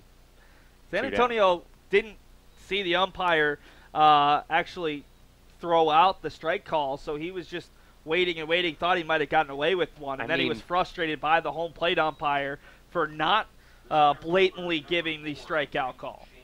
It's been a tough day, tough year so far for San Antonio. He's now 0 for 8 with 3 strikeouts, 2 of which came today, as this one's lined into left center field from Brady Chant that's dropping fast for a base hit. Herzog scoops it up, holding Chant to a single. That's the second hit of the day for Brady, and if the Beacons continue to let Brady get singles with 2 outs and nobody on, I think they'll take it. Yeah, I mean, UMass Boston has kept him in check. That's the big thing. We haven't seen Chant have a lot of big highlight reel plays. He doesn't have any RBIs, doesn't have any extra base hits. Really impressed with Morin, though, Morin thus far. 3 hits, 1 earned, 8 strikeouts. The only issue, the 3 walks. He's up to, I believe, 83 pitches at this point with 2 outs in the top of the 5th. There goes Brady. The throw down from McCormick's not in time. Chant just getting the left hand in. So another runner in scoring position here for the Rams. And like you said, if it wasn't for the wild pitch in the second inning, after the leadoff single and stolen base from Hopkins, the Beacons would still be tied right now. And Morin had a shutout. That and the stolen bases. I mean, obviously that one pitch, but the Beacons are going to have to work on this because I'm sure Eastern Connecticut State's going to see this and they're going to run next week. Oh, what a diving play in right field from Joey Rogers. He doesn't only get it done on the mound, he gets it done in the outfield as well. A diving catch by Rogers, and the Beacons hold on to that 1-run deficit as that would have given the Rams a 2-0 lead. What a play from Rogers. We'll have a replay of that when we come back. But first, we're going to go to a break. It's 1-0 Suffolk on the Beacons Broadcasting Network.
One nothing Rams here on the Beacons Broadcasting Network. What a play in right field from Joey Rogers to end the top half of the 5th inning as he makes the diving catch to rob the potential base knock from Gilbride.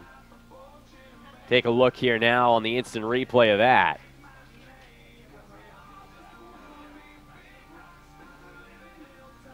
There it is.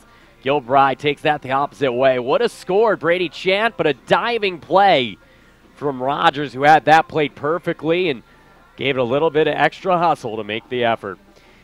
Sal Frascino will lead things off here in the 5th inning with the Beacons trailing by a run. Sal is Well, he has not registered that bat. He walked in the second inning. He also had a huge game one with a 2-run single. And Suffolk playing really far in at third base, not as far in as first base. I think this is a good spot for Frusciano to bunt, but again, Suffolk recognizes this.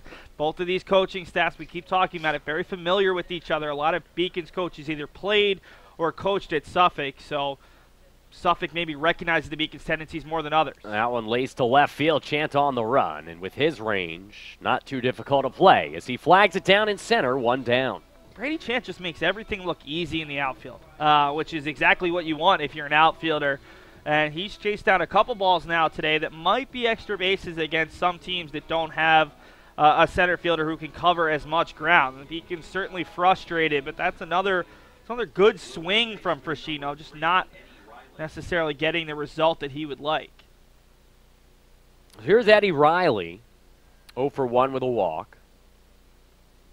1 down here in the 5th inning. Beacons still looking for their first run. This is looking like the Batchelder that had a complete game shutout a couple of starts ago, not the one who went only 5 innings last time out against Illinois Wesleyan.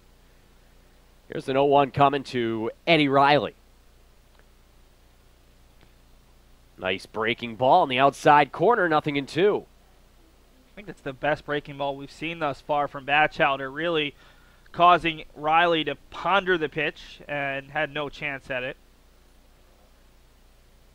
Batchelder taking a little bit to get the sign he likes from Shinosky. Here we go, the 0-2.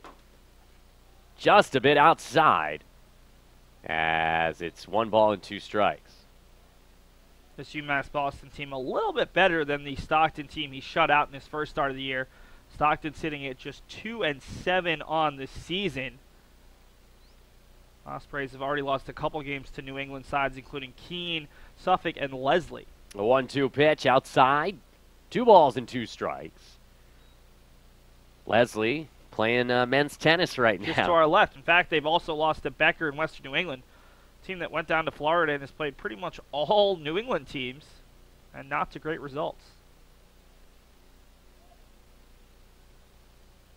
Well, if you're going to play New England teams in March, I'd rather do it in Florida, I guess. Here's the 2-2.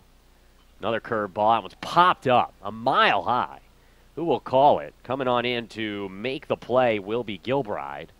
Second out of the inning as the Beacons continue to struggle offensively. A fly out to center, a pop out to short, 2 quick outs here in inning number 5. So Ryan McCormick will step up. It's been a rough day for Ryan. He's 0 for 6 between both games. 3 flyouts, 3 groundouts. Last time out, he grounded into a 4-6-3 double play. Batchelder's first pitch to McCormick launched into left field. That is going to be tailing foul, and I'm waiting for the umpire to make the call, and it was in foul territory and flagged down by Hopkins. This outfield covers great range, especially in center and left between Hopkins and Chant, and just like that, the Beacons go down in order. We head to the 6th inning, still 1-0 Rams on the Beacons Broadcasting Network. Celebrate the soggy shoes and the slow starts. Celebrate the lessons learned along the way.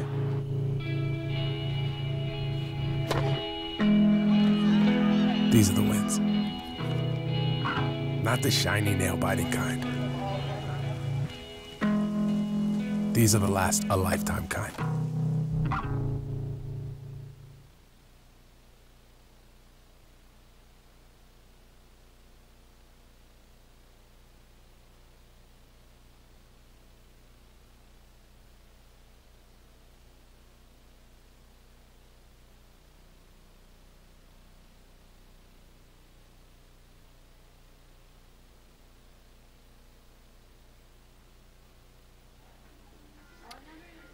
New pitcher on the mound for UMass Boston. JT Morin will go 5 innings today. 5 impressive innings, if I might add. More on him in a bit. But the pitcher is going to be Mike Doherty. This will be his 4th appearance. He's 2-0 with a 3.68. 7 1/3 innings, given up 6 hits and 3 earned runs. He struck out 7 and has not walked a batter here in his freshman year. A 6-foot, 240-pound right-hander from Brewster, Massachusetts. I think that you're going to see a lot of this season, especially early on. When Morin's still on a reduced pitch count, you're going to have to see a guy who can go a few innings come in after him to kind of bridge the gap between the 5th inning and the 7th or 8th. And Doherty's the guy who can do that. Not only does he have a little bit more stamina than a regular reliever, he's also got great stuff. And it makes sense to pair him and Morin together because you go lefty-righty, but you also have a great power pitcher followed by another great power pitcher. Slightly different makeup. His breaking stuff isn't quite as good, but he's a very big righty, a former football player, and he's one of the nicest guys on the team. His nickname, Diesel, big guy who smiles and laughs a lot. And I really have been very impressed with what I've seen thus far. He came in and followed Morin in that game against RIT, was able to get, I think, 3 innings of no-hit ball before he gave up a home run in the 8th. The Beacons ended up winning that first game against RIT 9-2. Ended up sweeping the Tigers down in Florida, a team that was in the NCAA tournament a year ago. The Beacons went through a really tough Florida trip. I think it was 7 of the 9 teams they played had been in the NCAA tournament a season ago.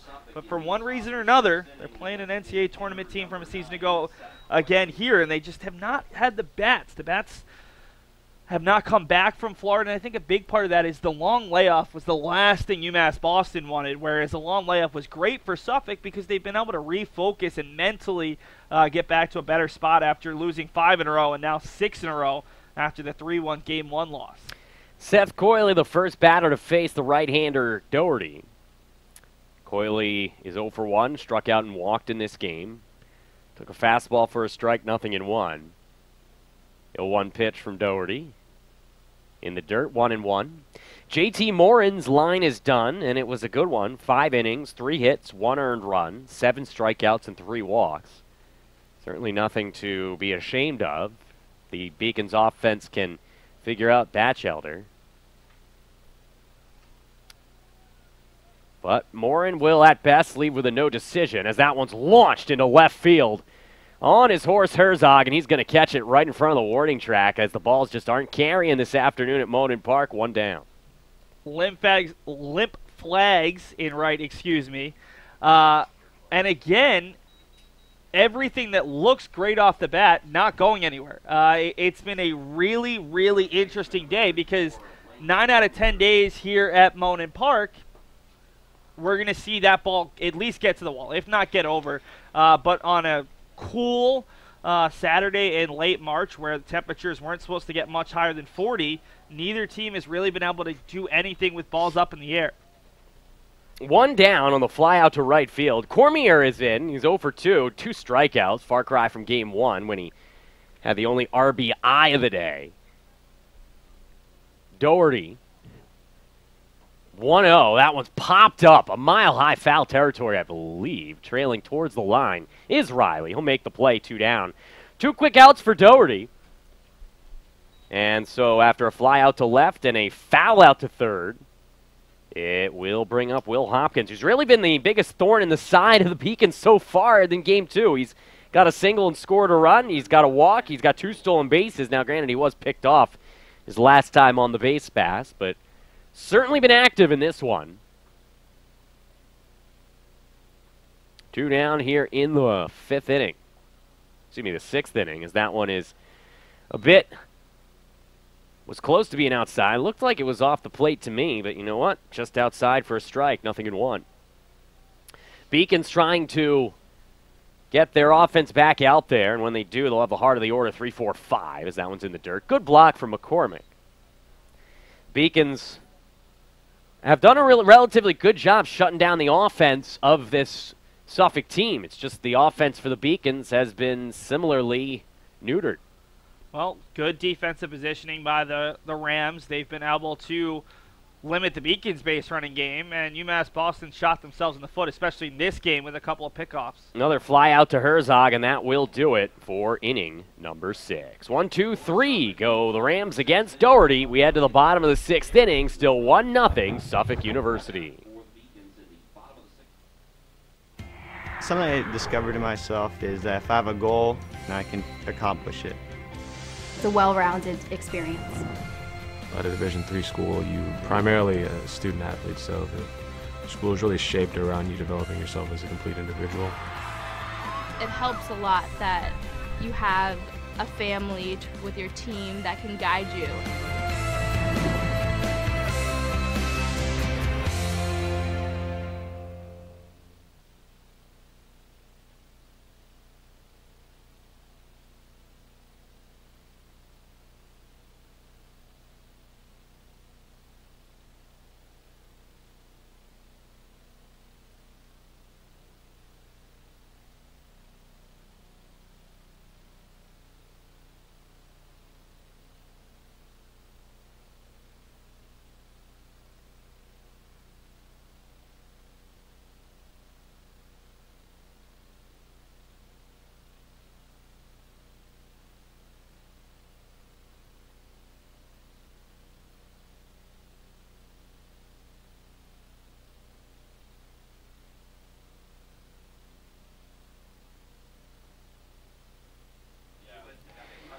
Welcome back to the Beacons Broadcasting Network. Along with Seth Orensky, I'm John Skudris. It's still Charles Batchelder's game. Why not? He's been outstanding, allowing just 3 hits and no runs through 5 innings of work.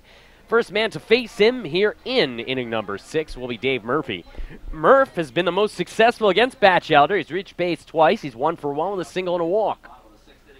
Batchelder's done a great job. 71 pitches through 5 innings, 37 strikes, 34 balls. He's been just ineffective enough to keep the Beacons on their toes. And be interesting to see if Murphy gets a pitch to hit here.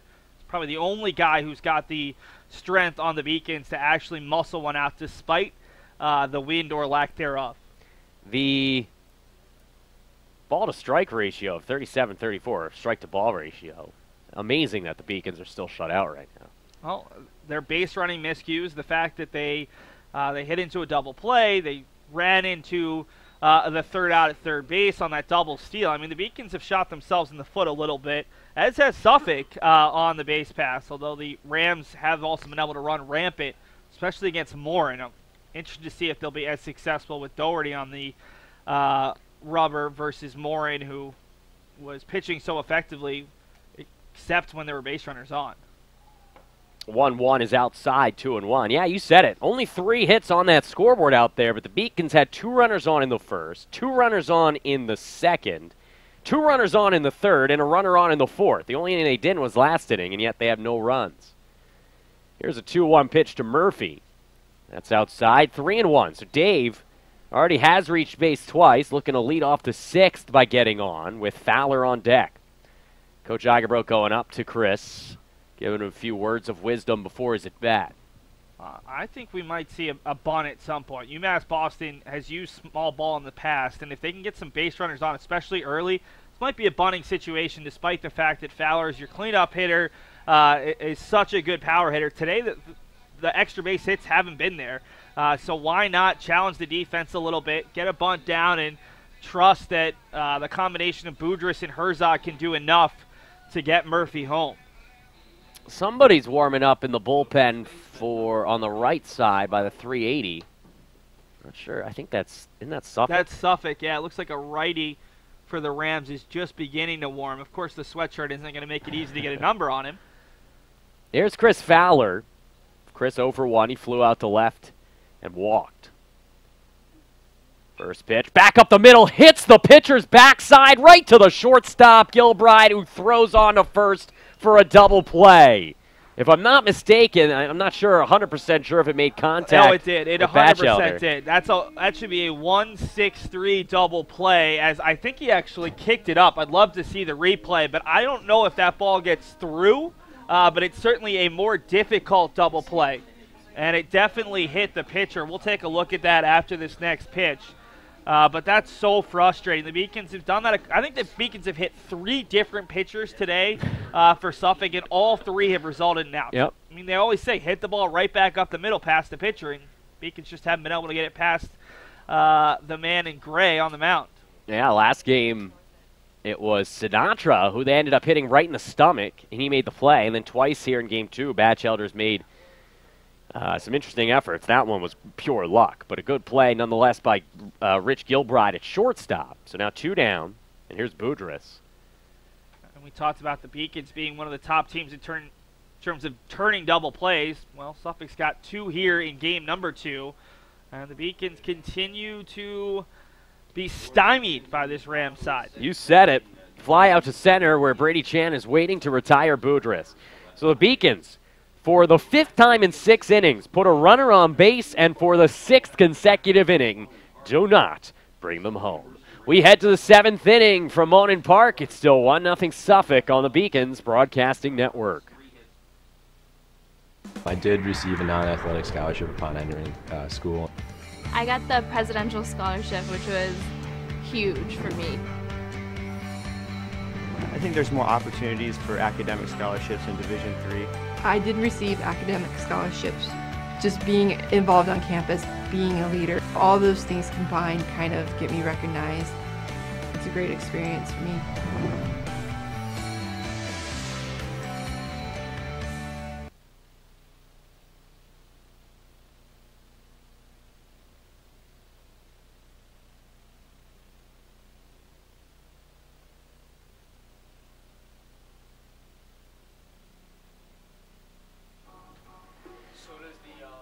Welcome to Boston, Massachusetts, as Doherty gets back on the rubber. Mike, a freshman who went 1-2-3 in his first inning of work tonight. Back out here for the 7th. Offensively, it's been a struggle for the Beacons. They've gotten men on base in 5 of their 6 innings, and 2 men on base in 3 of the 6, and yet they have been unable to get anything going against right-hander Charles Batchelder, who came into play with a sparkling ERA of 1.29. That is only lowered down towards 1. As Doherty's final warm-up throw is done, he is all set to go. It'll be 6-7-8, beginning with Tim Brigham. Tim today is 0 for 2. As you take the look at the game summary there, JT Morin, 5 innings, 8 strikeouts. Batchelder, 6 innings, 3 hits, 5 walks, and yet here he is with a shutout. First pitch from Doherty to Brigham is low, 1-0. Yeah, UMass Boston's going to have to find a spark here in the last 3 innings of this game, and it might have to be that bottom of the order. They were so effective in game number 1. Big Bats haven't been able to hit the extra base hits they're used to coming up with on a daily basis. Maybe the Beacons will come up with some small ball over these last couple innings. Remember, I talked about putting down the bunt with McCormick. I talked about putting down the bunt with Fowler. Both times the Beacons elected to hit. That Fowler ball easily could have gotten through if not for the kick from Batchelder. But right now, UMass Boston just is not able to execute the little things that got them off to this 10-2 start. That and the lack of extra base hits. It's 3-0 now from Doherty to Brigham. Last thing you want here in a 1-run game is to give the Rams a leadoff base runner via the base on balls. Here's the 3-0. High ball 4, 4-pitch walk here in the 7th inning. And so with Grogan due up, Brigham is a leadoff base runner. Grogan today, 0 for 2, struck out twice, both swinging. So, doesn't look like he had too much fun against JT Morin this afternoon. See how he fares against the right-hander Doherty. McCormick comes out. He's going to call a defensive play here, using the signs to direct his infielders.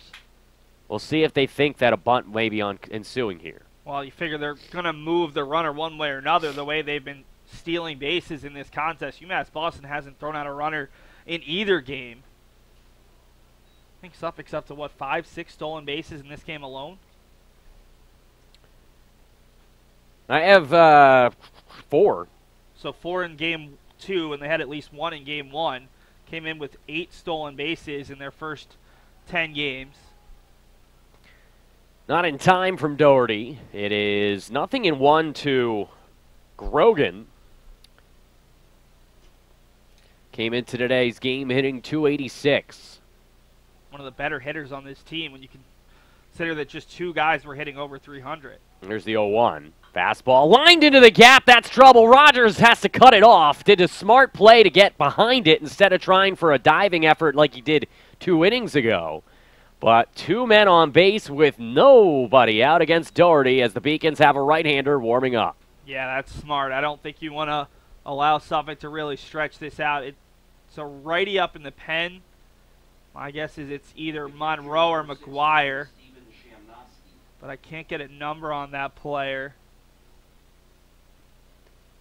Maybe even Brian Kaufman, although is it a little too cold for Kaufman here? Kaufman's still coming back from an injury where it's going to need a little bit warmer weather to pitch on a consistent basis. So with 2 men on base, here's Shamnosky. He's 0 for 2 with a fly out and pop out. And Shamnosky squares around a bunt, and then McCormick drops it, but they still get the called strike, 0-1. So with Brian Kaufman being ruled out today, it's either Chris Monroe or Josh Gerson out in the pen for the Beacons. It looks like a pitcher in the low 30s, and it is Chris Monroe.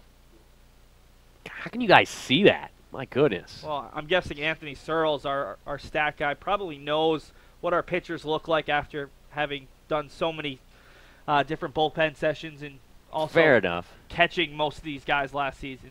He knows them better than their mothers, I'm sure, as the 0-1 ensuing. They do the wheel play, anticipating a bunt, and that one on the outside corner, 0-2. From what I remember, Suffolk doesn't bunt all that often. And, yeah, you look at it, just 2 sacrifice bunts or sacrifice hits as they go down in the stat sheet prior to today. So it would have been a little surprising if Suffolk had elected to play small ball.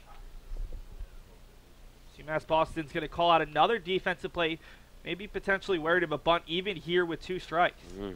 Dangerous move. After Shamnosky, though, it is Nick San Antonio, who is hitless in his collegiate career and has struck out twice today.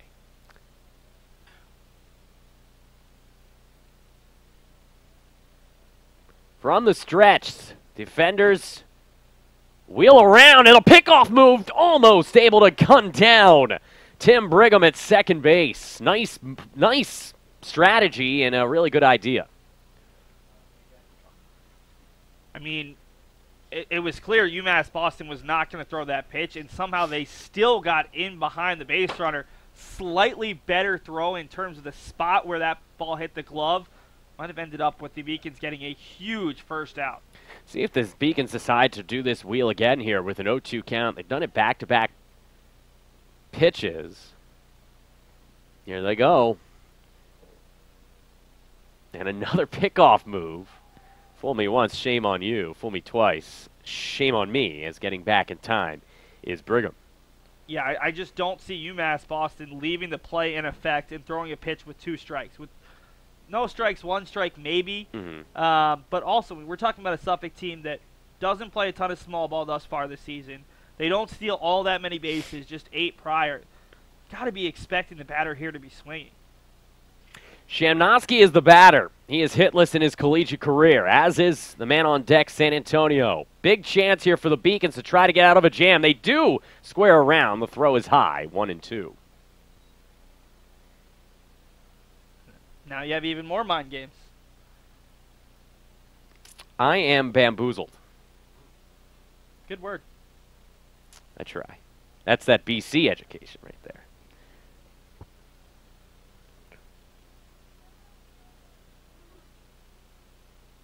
Doherty back on the rubber.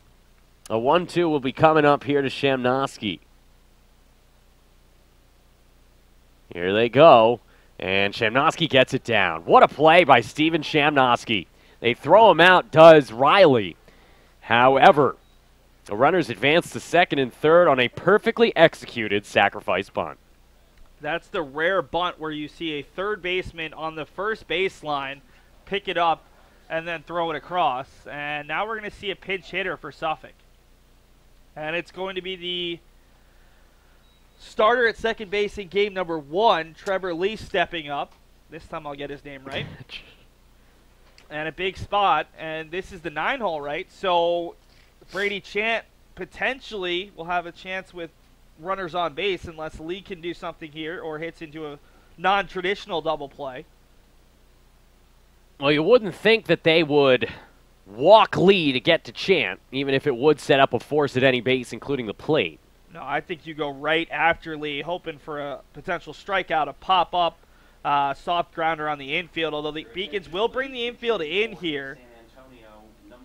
Trevor Lee was 0 for 4, 2 groundouts and 2 flyouts in game 1, hitting .250 coming into play. I think you might, if you can get this out, I think you might see the Beacons pitch around Chant to load the bases with 2 down rather than give him an opportunity to hit an extra base hit and drive in both runners. First pitch, pierce the outside corner. It's 0-1. Runner at third base is Brigham. The runner at second, Grogan. Doherty gets his sign. Mike's 0-1 pitch. A little high, 1-1.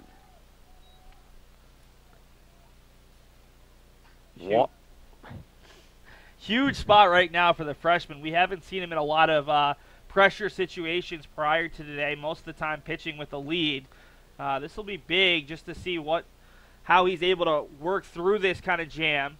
A lot of big games coming up in April. 1-1. Base hit to the right side. A pinch hit single for Lee. 1-run scores. They'll hold Grogan at third. And Trevor Lee with his 6th RBI of the season off the bench.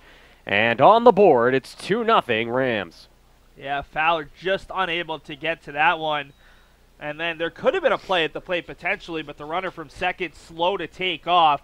And there was no reason to potentially risk it for the Rams, already leading 2-0. So 2-0 Suffolk, and they'll turn the lineup over. Now Brady Channon with runners at the corners. Brady 2 for 3, a stolen base, 2 singles today, also struck out. Doherty running into some trouble here in inning number 7. Needs to get out of it without giving up too much more damage, as this one is low. Good block from McCormick. It's 1-0. Yeah, you got to think that he might have to get out of it with no more damage. The way this Beacons team has been limited by Batchelder, still has probably at least one more inning in him, if not 2 or 3, depending on how the next couple innings go. From the stretch and timeout at the plate, Chant got sick of waiting. In this inning, walk single, sacrifice bunt single, after Doherty went 1-2-3 in the 6th inning. No one throwing anymore. Whoever was throwing, he said Monroe, I believe. He's ready to go as that one is foul tipped back to the screen.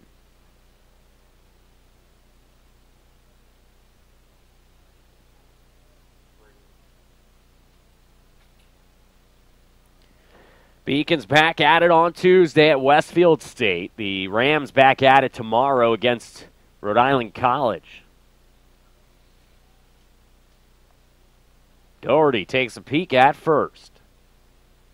The 1-1 pitch, that in the little low. Looked a little lower than it actually was. 2-1 now to Brady Chant. Rich Gilbride on deck. A huge pinch hit RBI single from Trevor Lee here in the 7th inning has extended the Rams' lead to 2. Doherty ready. The 2-1 to Chant. There goes the runner, and Brady rips it to left center field. Herzog on the run. He flags it down. However, tagging up and scoring easily will be Grogan. And it's 3-0 Suffolk here on the Beacons Broadcasting Network. An RBI sacrifice fly for Brady Chant, RBI number 8 on the season. And that's another one where that ball gets down most of the time here at Monin Park. It held up long enough, but what a run from Nick Herzog, who was shaded a little bit towards left center, but he had a long run with Sal Frascino shaded towards right field and able to track that down for a big second out. UMass Boston has to keep it to 3 right now. Their offense struggling to get anything going against the Suffolk starting pitcher. So 2 outs now. Doherty remaining in the game for the time being. And the batter will be Rich Gilbride. Gilbride is 0 for 2. He walked, stole a base, and has flown out twice. And timeout at the dish. Gilbride wants to rethink things before the first pitch. The runner at first right now is Trevor Lee. 3-0 Suffolk, as the Beacons offense will have to find some answers here after surrendering 2 runs in the 7th inning. And another timeout as Doherty is taking a very long time to get the signal, and now coming on in from short will be Hughie to talk things over with Doherty, who does not look comfortable out there. Well, Hughie's a catcher himself, so maybe just trying to help out the sophomore first-year catcher Ryan McCormick and the freshman right-handed pitcher. UMass Boston is trying to get out of this jam and then potentially cause some problems for the Rams. Remember last year, Beacons were the #1 team in New England, #1 seed in the regional, but Suffolk was able to split a pair of games here. This Suffolk team, for one reason or another, consistently provides the Beacons with some problems. They came in with a 24-12 all-time record against UMass Boston. First pitch missed up and away. It's 1-0 to Gilbride.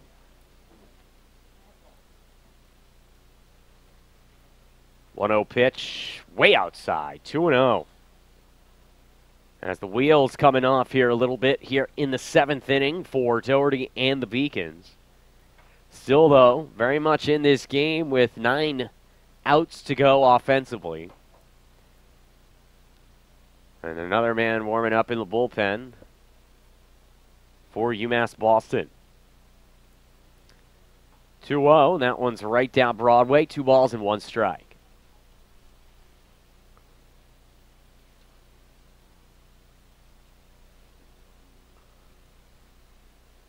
The runner at first base leads off. That's Lee. Doherty still looking for the sign he wants. He gets it. Big right-hander's 2-1 pitch instead of pickoff to first, not in time.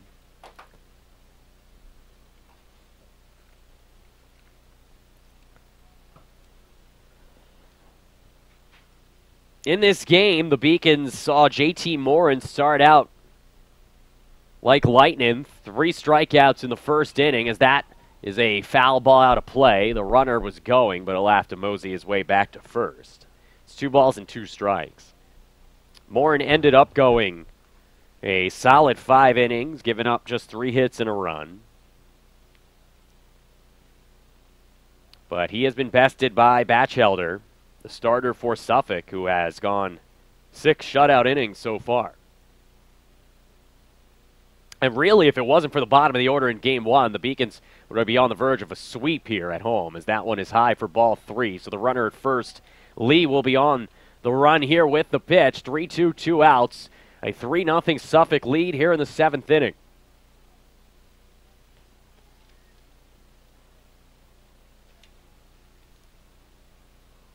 From the stretch, Doherty steps off the rubber.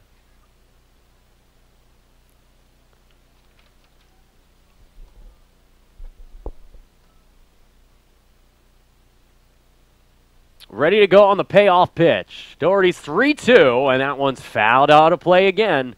Remains 3 balls and 2 strikes. Well, give Suffolk a lot of credit. This team is still not scoring a ton of runs. I think you mentioned they'd scored over 4 runs just once or twice down in Florida. But they're taking a good approach at the plate. They're really making Doherty work, and they have tried to make the Beacon starting pitchers work throughout today's contest. Even with the runs not necessarily coming today, they've done a nice job defensively. Their pitchers have kept them in it, and they would love a split today. I think that would be a potential momentum changer on their season, especially winning Game 2. You go into tomorrow's game against Rhode Island College, make it a winning week, and then turn around your season after a slow start to the year down in Florida. That one flown out to center field, flagged down by Frashino to retire the side. But 2 runs put on the board for the Rams here in the 7th inning. It's stretch time from Monin Park. It's 3-0 Suffolk on the Beacons Broadcasting Network. Cheer for the stumbles. The he shoulda had that's. And the tears that linger. For in those moments, greatness lies. There, you will find the provoked, the determined, the unified. It's in those moments that champions are born.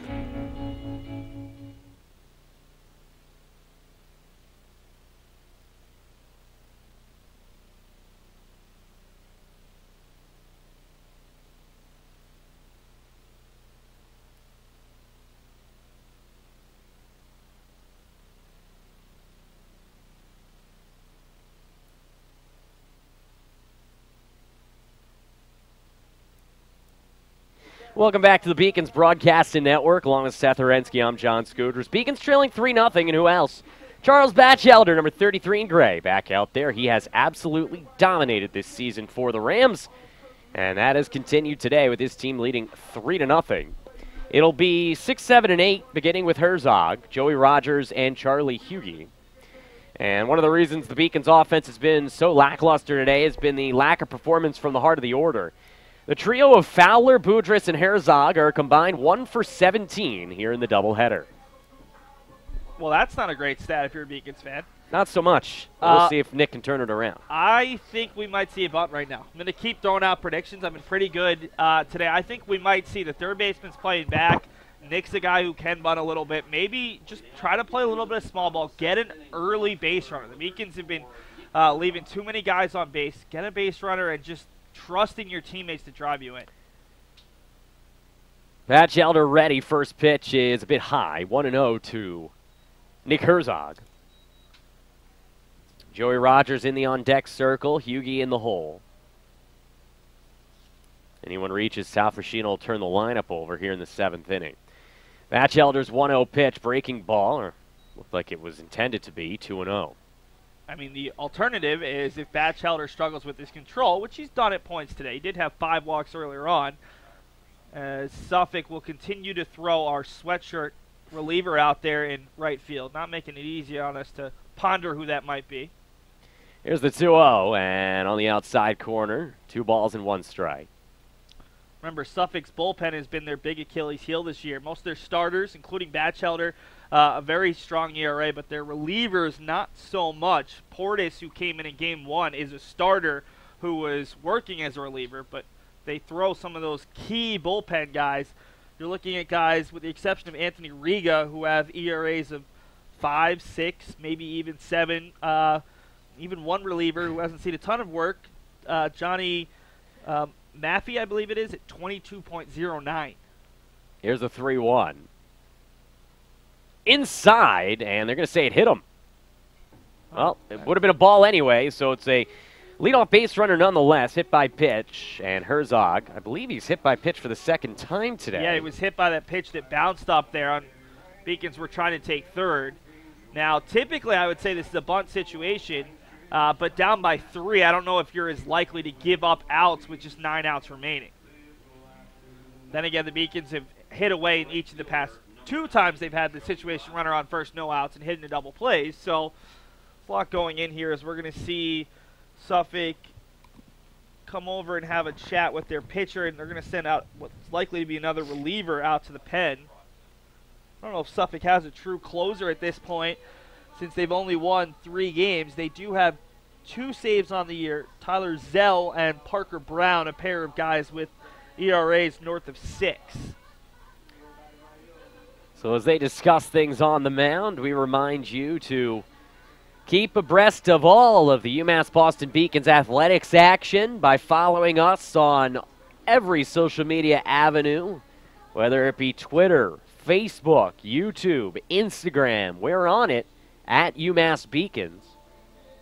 Also on YouTube, you can view inside info behind the Beacon as well as past Beacons Broadcasting Network broadcasts. Definitely check it out if you have some free time or just want to get more info on your favorite UMass Boston teams. First pitch is high to Joey Rogers, 1-0 to the Beacons right fielder. Joey's 1 for 2 today. Got his second hit of the season on a fourth-inning single. Taking a peek over at first, and now Batchelder comes home. That one up and away, 2-0. I wonder if Joey has a red light until we see Batchelder throw a strike here. As Batchelder's biggest issue has been his control. He's issued, I think, 6 walks at this point and given up just the 3 hits. Just like Morin, UMass Boston hasn't been able to make a lot of contact against the Suffolk starter. At least good contact. 2-0 pitch. That's in the dirt. 3-0. So just like that, after a hit by pitch, what would have been a walk anyway to Herzog, it's Rogers who has a 3-0 count. So 7 of the first 8 pitches here in the inning, all balls. Long layoff for Batchelder, and sometimes that's the worst thing for a pitcher when your team scores runs but takes a long time to get there. And a 3-0 lead, I mean, it's nice, but it's not as comfortable as a 5-6 run lead where you can really pitch to contact. It is Mark Fusco who's warming up in the bullpen, number 14. Yeah, not surprised. The one question for me was whether they would save him to be their starter tomorrow, but he's a guy who came in on relief last year against the Beacons and pitched well.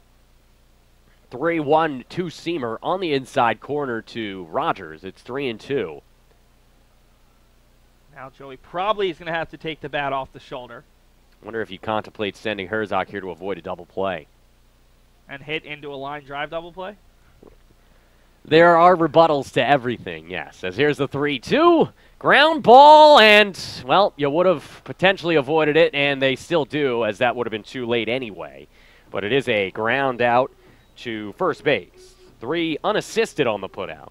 And advancing to second is Herzog. It's a nice play over there by the first baseman, though. Probably took a little bit too long to get the ball down to second base, but able to field and get it across, and UMass Boston just happy not to hit into a double play at this point. That would have been the third of the game. Yeah, and they've all come with nobody out and the second batter after the leadoff hitter comes on. So here's Hughie. Charlie's 1 for 2. He had the only extra base hit of the doubleheader for the Beacons. Instead, he takes the first pitch, grounds it over to third base, coming on in, firing across and high. Took him off the bag. Off the bag comes Cormier off a bad throw from Brigham. And the runners are at the corners with 1 out here in the 7th inning. A huge error by Brigham. Let's take a look at the replay. I think that Cormier might have gotten the tag, and that's what the 2 umpires are discussing. This is one of the rare situations you might see. Oh, nope. No overturn, but I'd love to see the replay one way or another. It was almost too easy of a play for the third baseman, and that kind of nonchalantly tossed it across. A huge break for the Beacons. Well, regardless, it should be an E5 if it's not overturned, which it isn't. I mean, it's too close to even tell from looking at it. We'll show the viewers after this first pitch. It's certainly a close play. So Sal Fascino is up. Sal's 0 for 1. He walked and flew out to center field. In game 1, it should say only 1 out, first of all, up there on the scoreboard. So there's 1 out. First and third. And Sal Fascino with an opportunity now, just like he did in game 1, to give the Beacons the big hit they need. And now we have timeout. So the umpires think there's 2 outs. There's only 1 out. That was the third batter of the inning with Hughie. And our base umpire was confused, and as was the scoreboard. So now we have everything correct, and that's big because 2 outs, it makes this a much more difficult inning for the Beacons to score runs. It is a banana republic sometimes here at Monin Park, as that one is skied into left field. We'll see if they test the arm of Hopkins. Herzog tags, and he will score, and the Beacons are on the board here in the 7th inning. It's the 3rd RBI of the afternoon of the doubleheader for Sal Fascino, and a sacrifice fly to left field makes it 3-1. Let's take a look at that replay right now that allowed the Beacons to score the run. The error by the third baseman. We get that in. And you see he could just kind of casually toss it across while still running. We didn't have enough time on the transition there. So the new batter here is going to be Eddie Riley. Eddie is 0 for 2 with a walk today. He represents the tying run. First pitch to Eddie on the outside corner, 0-1. In this inning, a hit batter, a ground out, an error, and a fly out has the Beacons on the board. It's a dang shame that they gave up those 2 runs in the top half of the 7th inning, or else this game would be tied. Well, at the same point, and this is probably something that broadcasters feel more than the actual team, sometimes when you get that first run up on the board, you just kind of feel a little bit more confident. Maybe you figure that the water's going to break through and you're going to actually get a few more runs. But the Beacons struggling to get that first one against Batchelder all afternoon long. Maybe they can actually scratch across a few more over the next couple innings. They'll likely have to face Fosco starting the 8th. That one fouled out of play as the runner was off from first in Hughie. It's 0-2 now to Riley.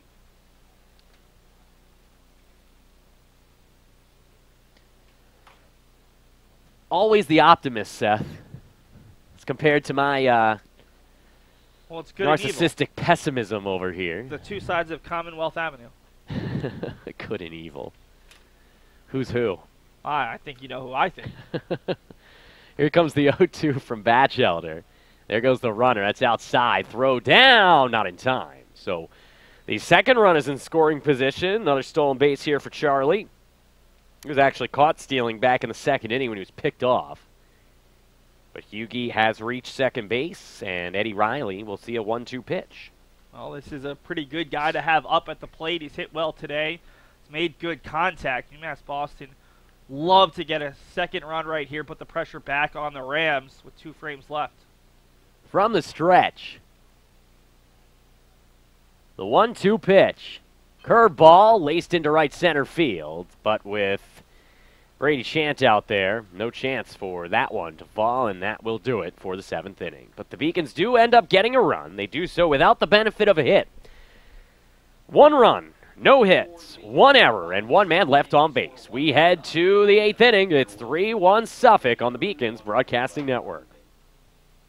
The University of Massachusetts Boston, with its scenic oceanfront campus, easily accessible to downtown Boston, is recognized as a model of excellence for urban public universities. 16 NCAA Division III sports are part of the more than 100 student organizations that create an engaging campus life in America's biggest and best college town. UMass Boston, Boston's urban public research university for the 21st century. New pitcher on the mound for the Suffolk University Rams, as it's going to be number 30. Excuse me, for the UMass Boston Beacons, it's going to be number 30, Chris Monroe.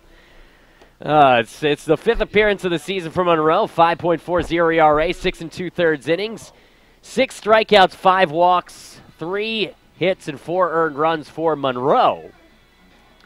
Chris standing at 5'8", 185, a native of Marshfield, Massachusetts. What should we expect from Mr. Monroe? Well, Monroe's another guy, I think, where we talked about it with Gottesman. His ERA's inflated by 1 game. He's pitched pretty well this year, and yeah, it was the SUNY Oswego game. Came in relief, 2 2/3 innings, gave up 2 runs, also gave up 2 runs in an inning against MIT. So 4 earned in those 2. In his other 2 outings, 3 innings of scoreless ball against Rochester Institute of Technology and College of St. Scholastica.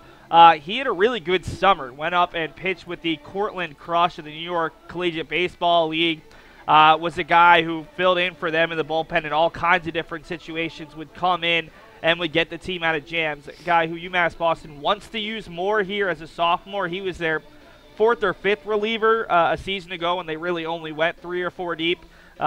This season, the Beacons expect to have him in the mix a lot in games like this where maybe you're not leading, but you're in close. You need a guy who can keep you within striking distance. And UMass Boston, a big focus was just trying to keep some of their top arms a little fresher heading in to the LEC tournament, to the regionals, so that those guys will be at their best when the Beacons are facing some of the best competition they'll see all season. So Monroe will face 3, 4, 5, Coyley, Cormier, and Hopkins. And so far, the Beacons have done a good job neutralizing 3 and 4. Cormier and Coyley are a combined 0 for 5 with a walk and 3 strikeouts. Leading off for Suffolk in the top of the 8th inning, the designated hitter, number 9, Seth Coyley. So here is Seth. First pitch from Monroe. Breaking ball up. 1 ball and no strikes.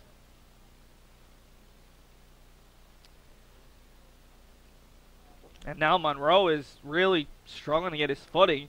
We saw a little bit of precipitation right after the conclusion of Game 1, maybe through the first inning or 2 of Game 2, but not much since, as we've seen both of the Beacons relievers really struggle, they've slowed it down, haven't been pitching with the kind of speed we saw out of JT Morin. Wonder if the footing is different out in the pen than it is here on the regular mound. Here's a 2-0. That one is low. 3-0 to begin Monroe's day.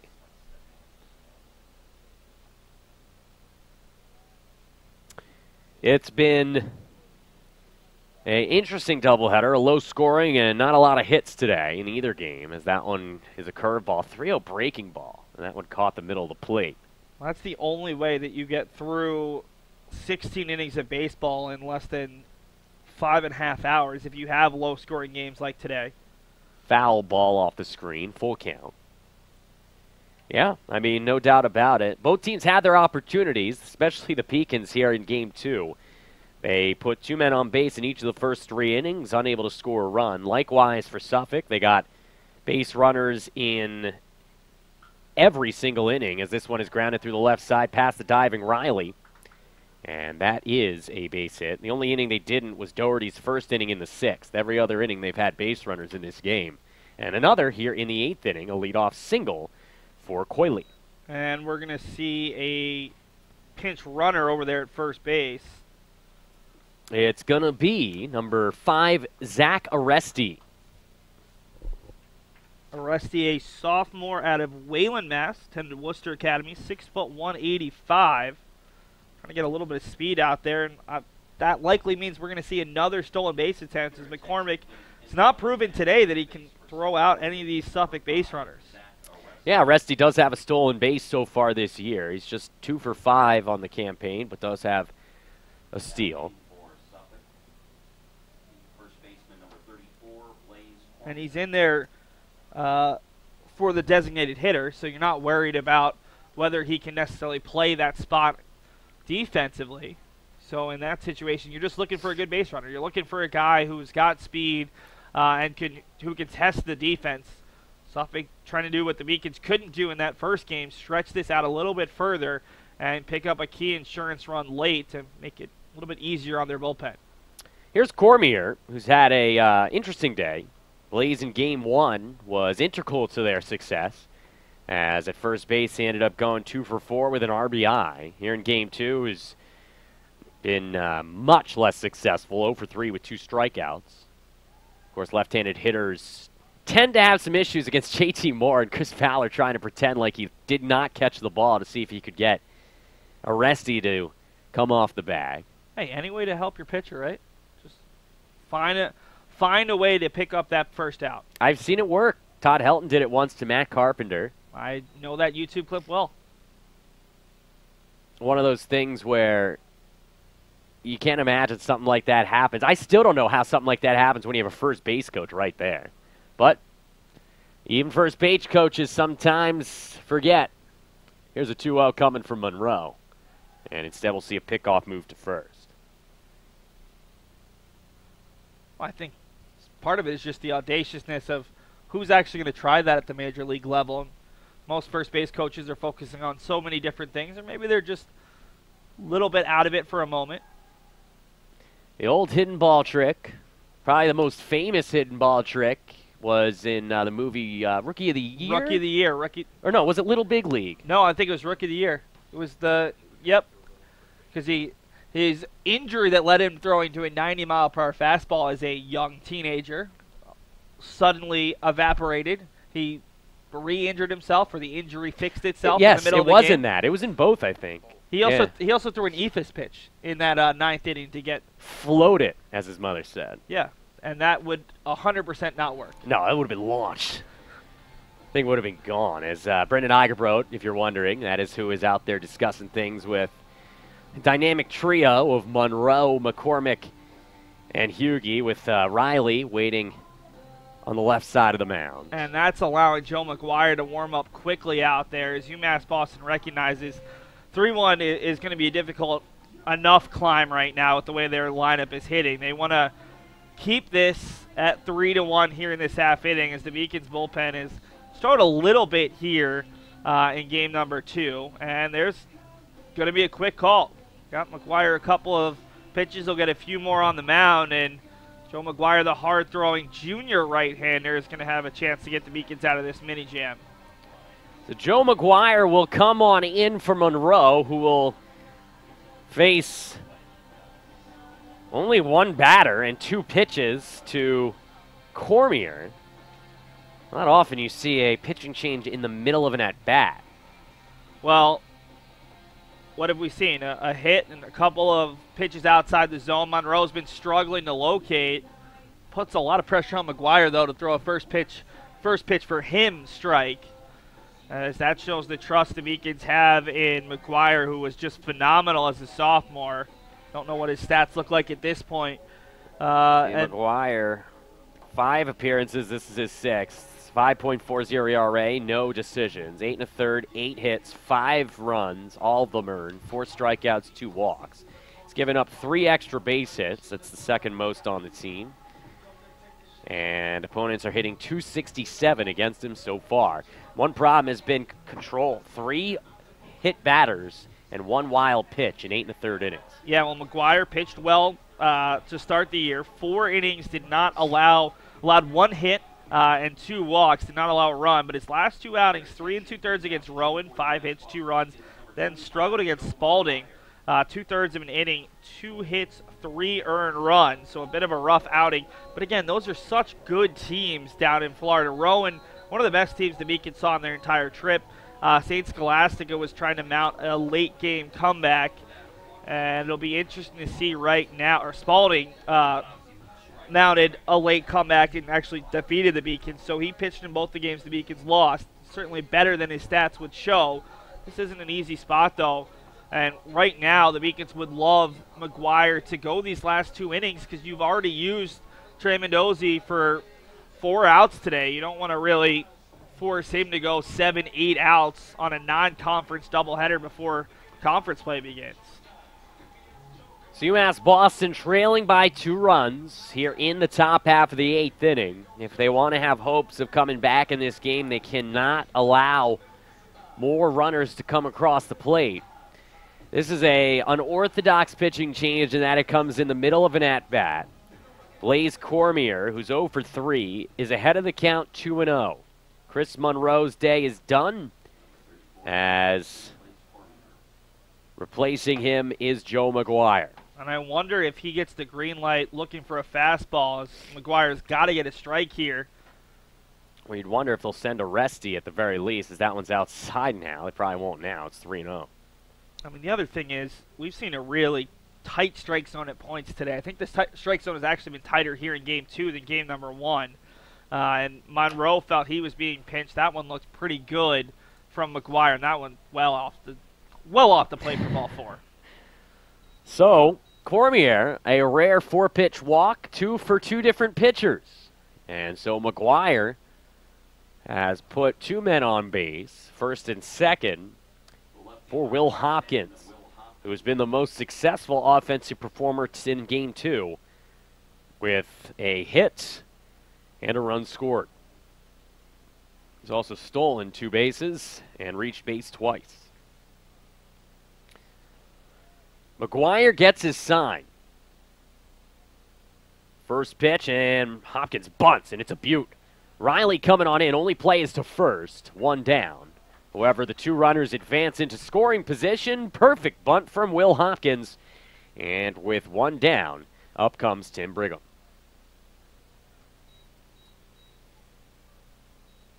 Brigham on the day is 0 for 2. He walked and scored back in the 7th inning.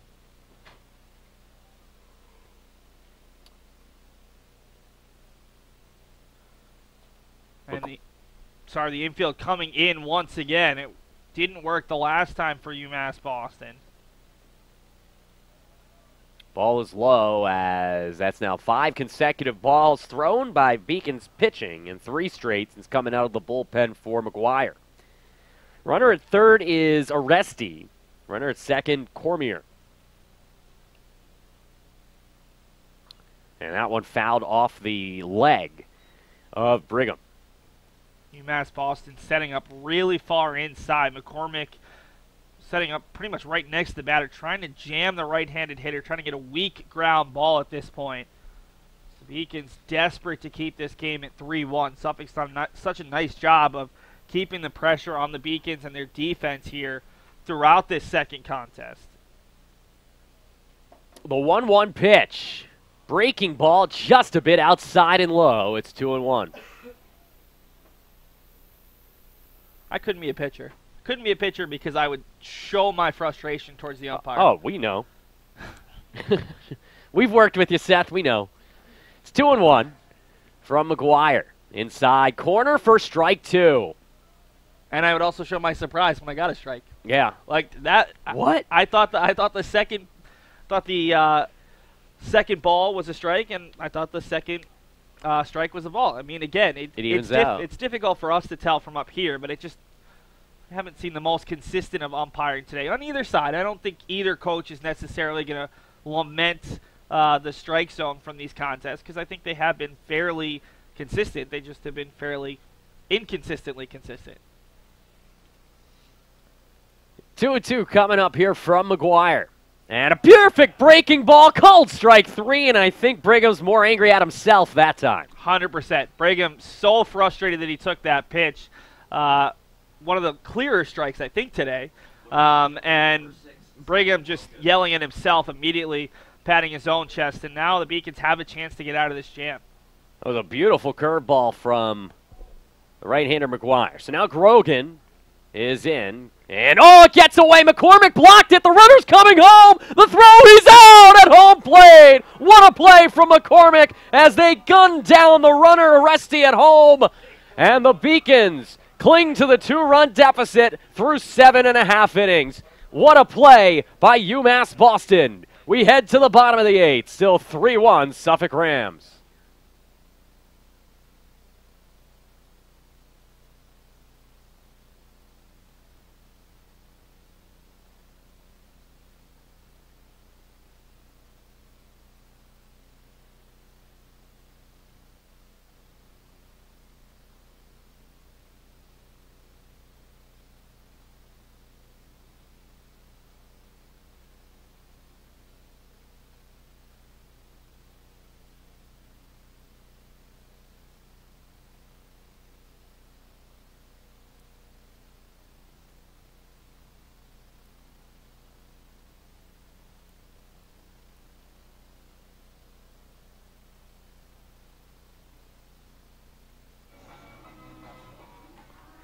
UMass Boston will see a new pitcher as Mark Fusco will make his debut in this doubleheader. Take a look at the replay of the play that ended the last half inning. That beautiful play from McCormick to gun down Aresti, the pinch runner at the plate. Here you go, and that's after it got away from him. McCormick wisely stays with it, but an even better play by McGuire to come over and cover the base. A lot of times on a wild pitch, you'll see a pitcher in frustration not come over. It'll probably be me. That would probably be what you would do, but not Joe McGuire, who came and fielded his position. Well, I think McGuire was also the player that alerted McCormick that the ball was right next to him because McCormick had no idea. It wasn't a traditional bounce where it got back to the stop or skipped away to the right or the left. That ball bounced up and then down right behind McCormick, giving the Beacons a chance. Now they have to do the hard part. They have to come up with at least 2 runs in the next 2 innings against Mark Fusco, one of the better pitchers on this Suffolk team and a guy who's pitched against the Beacons quite a lot over his collegiate career.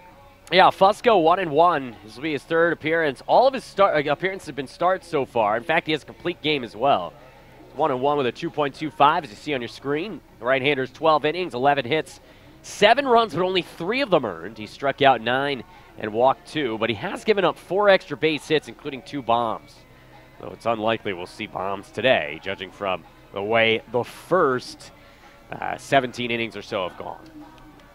I'm trying to look up right now the games that Fusco pitched against UMass Boston. He didn't pitch back in 2016 in the game down in Florida in which Suffolk earned a 7-3 victory. He did come in relief last year and took the loss after Anthony Searles hit a walk-off double against Fusco in the bottom of the ninth. Went 2 innings, allowed 3 hits, 2 runs. So he's a starter who's worked in relief, especially early in the season when they're not playing that many games.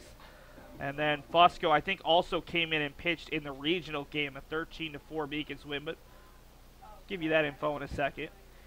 It'll be Ryan McCormick to lead things off. How often do you see the player make the good defensive play who leads it off the next inning? McCormick's had a tough go of it. He's 0 for 7 in this doubleheader. And he's going to be 0 for 8 as he flies out yet again as Hopkins in his tracks will make the play. First pitch swinging for Ryan McCormick, 0 for 4 here in Game 2. Yeah, I think he's struggling a little bit this high up in the order. I think he might be a guy who's better off a little bit lower in the order, a little bit less pressure, and also maybe a little bit less wind blowing in because he does have a fair amount of pop. We saw that his last at-bat, he sliced it down the left field line into foul territory. I think if the wind wasn't blowing in, it's likely at least a two-base hit, as UMass Boston's probably had 5 or 6 of those plays where on a typical day they'd have extra bases, and instead it's ended up in the gloves of Suffolk players. Beacons haven't hit a ball over Suffolk's defense all day. Nope. And Suffolk hasn't either. No, nobody has. It's been one of those afternoons from Monin Park. As here's Dave Murphy, who's barely been the only player for the Beacons in Game 2, who's come to the plate aggressively, and he did it again. But again, I get excited, but Brady Chant chases it down. What else is new? As Murphy flies out. His first time being retired today. He was 1 for 1 with 2 walks. I was convinced that ball was going to land. That was one of the few off the bat that actually looked good, but Chant has great wheels, and I think it's holding up a little bit too long for the Beacons bats today with such a just flat-out fast center fielder out there. I mean, Chant covers as much ground as anyone with maybe the exception of Sal Persino, and honestly, it might be a really interesting defensive metric to see which guy is capable of covering more ground because Chant it looks to be almost as fast, if not just as fast as Sal. So here is Fowler. Chris is 0 for 2 here in Game 2 as he accused that off the end of the bat, and the Beacons are going to go meagerly here in the 8th inning. 1, 2, 3 goes the heart of the order, as that has been the trend for much of this doubleheader. Count that one, 1-3 on the putout. We head to the top half of the 9th inning. It's 3-1 Suffolk.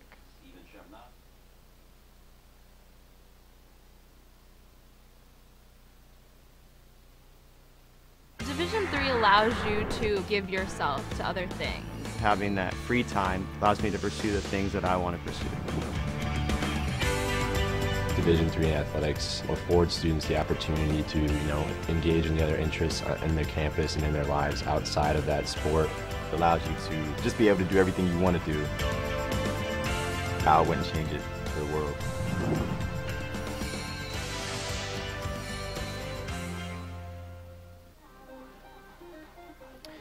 Joe McGuire back out there for the 9th inning. John Skudras and Seth Oretsky back out here as well, high atop Monin Park. And Seth, Beacons have 3 outs to go. They're very much in this game. It feels like they're just miles and miles away from the lead, but yeah, here they are. Only down 2 runs despite only getting 3 hits. If Joe can keep things close here and keep them down 2, we'll have a chance with Boudris, Herzog, and Rogers and company in the 9th inning. Yeah, and I think you might see some pinch hitters / pinch runners. Wanderson Pinales taking some swings. Kyle Penny, Anthony Cesare looks like he's also got a bat as well. UMass Boston will have everyone, all hands on deck in the bottom of the 9th. But first they got to get through Suffolk. The last couple of frames, Suffolk's done a nice job of putting some runners on, putting some pressure on UMass Boston. This is a big top of the 9th right now. McGuire and the Beacons would love a quick one, get their bats back out there, see if they can get a second consecutive walk-off win against Fusco in as many years. McGuire misses inside to Grogan. Grogan, of course, was at the dish when the 8th inning ended on the tag out at home after a wild pitch. Beautiful play by McCormick. Here's the 1-0. That one laced out a play up the first base line. Grogan, Shamnosky, and Trevor Lee due up. Lee, of course, replaced San Antonio back in the 7th. And had perhaps the biggest hit of the day. It was 1-0 at the time. He got a pinch hit RBI single to make it 2-0.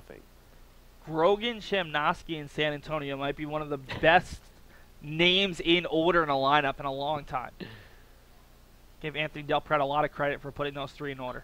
As that one's grounded to shortstop, Hugie coming on in. Charlie fires across the diamond, one down to get Grogan. Batchelder then after them, if you include the pitcher, which is a pretty good name as well. Of course, Batchelder's no longer in, but yeah, absolutely. San Antonio. not bad either. Yeah, the whole lineup, with the exception, I like Coyley and Cormier. It's pretty good, especially if it was Cormier. Brady Chant's a nice little name. I mean, you got too short, but I think it's a nice combination. Well, I mean, it's Brady Chant is what they do at Patriots games, right? Well done. That one down the middle, nothing in one. And Brady's from Warwick, Rhode Island. I don't think that was the thought process. Probably a little bit too old for that to have been a possibility when his parents were thinking. But if he was a freshman, perhaps. As here's the 0-1 inside. That's probably still a little too old at this point. Sure, there are a lot of New England children with either the first name or the middle name of Brady. Yep. When you think about it, if it wasn't for Vinatieri, what would Brady be? So you should name your kids Vinatieri or maybe Tuck Rule. 2-1 here in the top of the 9th inning.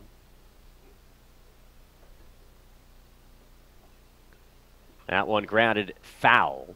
2 balls and 2 strikes to Steven Shamnosky.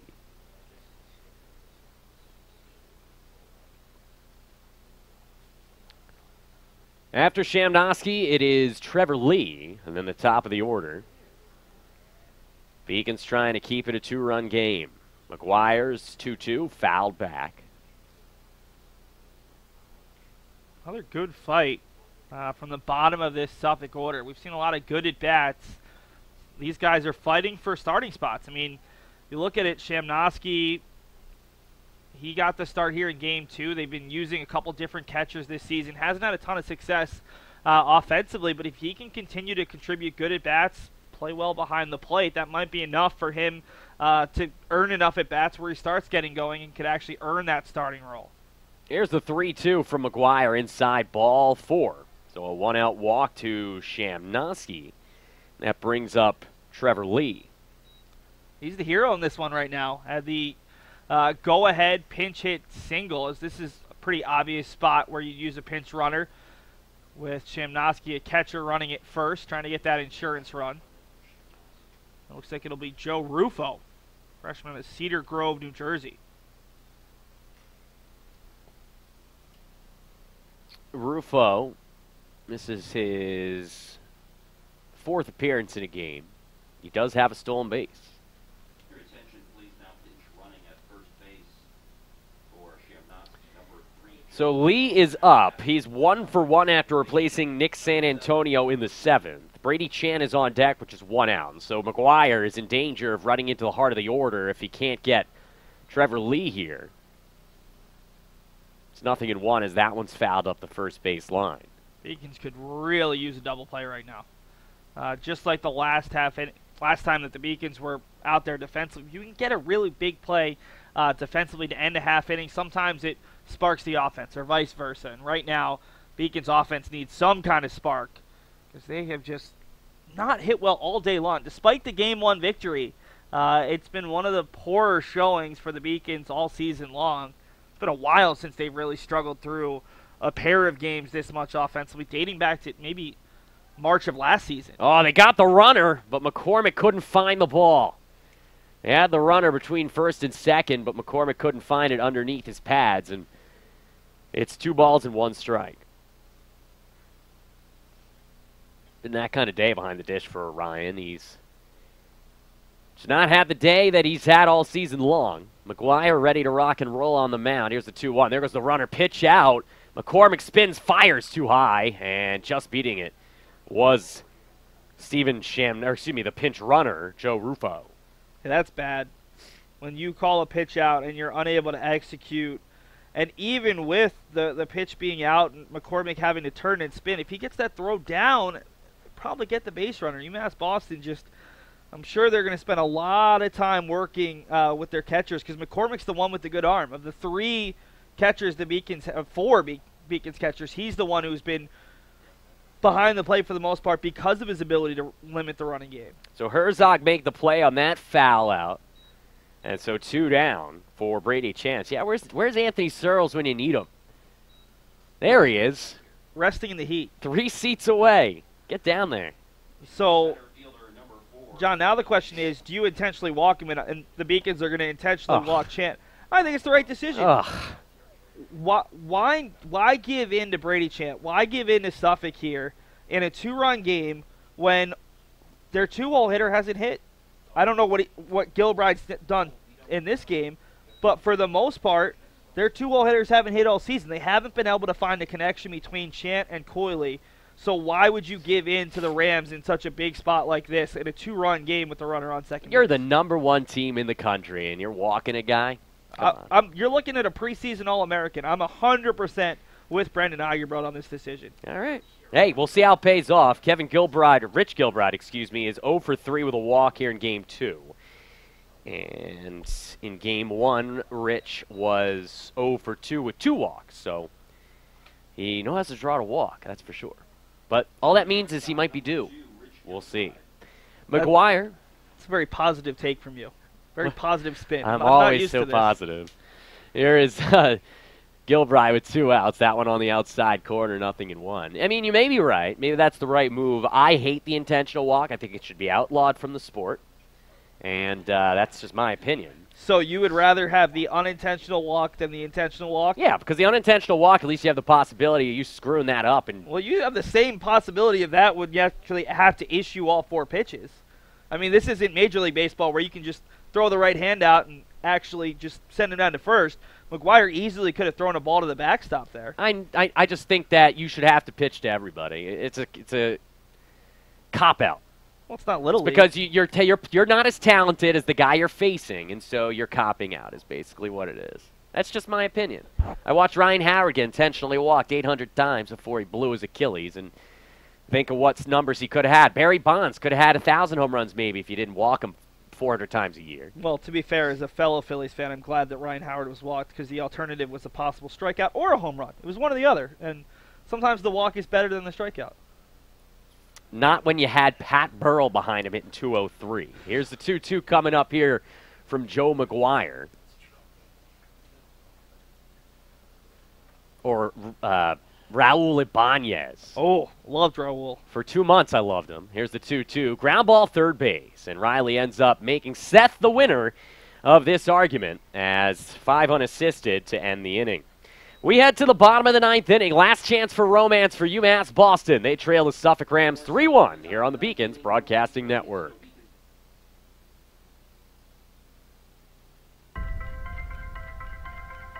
I'm a Division III student athlete, and I know how powerful words can be. The term gay doesn't mean stupid, lame, or less than. So I pledge to speak up if I hear the term gay used in a derogatory way or any other homophobic terms. If you can play in Division III. I'm a Division III student athlete, and my teammates unconditionally accepted me as part of their family. So now I pledge to do the same for others. If you can play in Division III.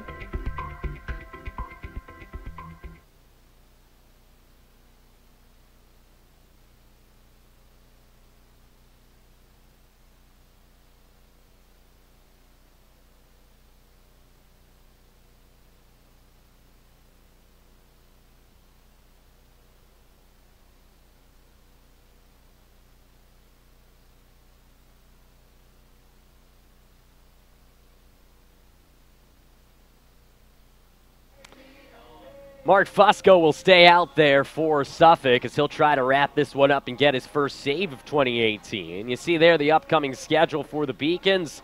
Be back at it against Westfield State and Western New England this week.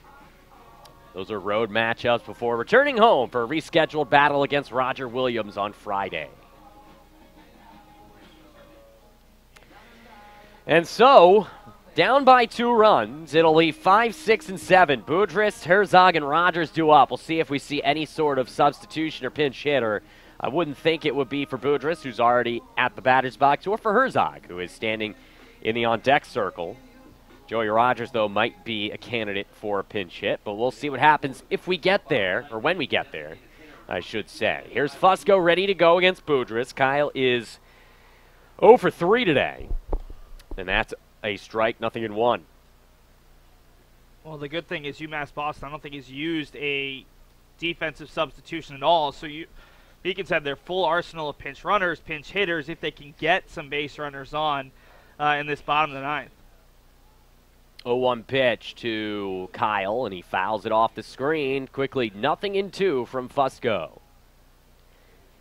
The Beacons, as we mentioned, now head to the road next week. Couple of battles on the road before coming home for just one before they head back onto the road against EastCon. So, not being able to sweep this home series, a little bit of a big deal, though it is non-conference. The 0-2 inside. Well, for me, this isn't a huge deal, as they're going to ask if Boudris didn't. Oh, they said he swung. Unbelievable. How did he swing? I wasn't sure if he went either way. But I'm going to go back to your previous point, rather than be frustrated with the umpiring, which is just going to be something that's not going to change.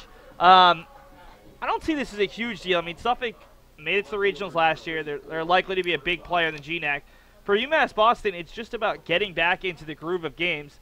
Beacons will play a little bit worse competition. Westfield State out of the MASCAC, typically middle of that conference. And then you've got Western New England, another MASCAC team, typically middle, maybe like 3rd or 4th. And then Roger Williams, who's middle of the CCC. 3 winnable games before you play Eastern Connecticut State.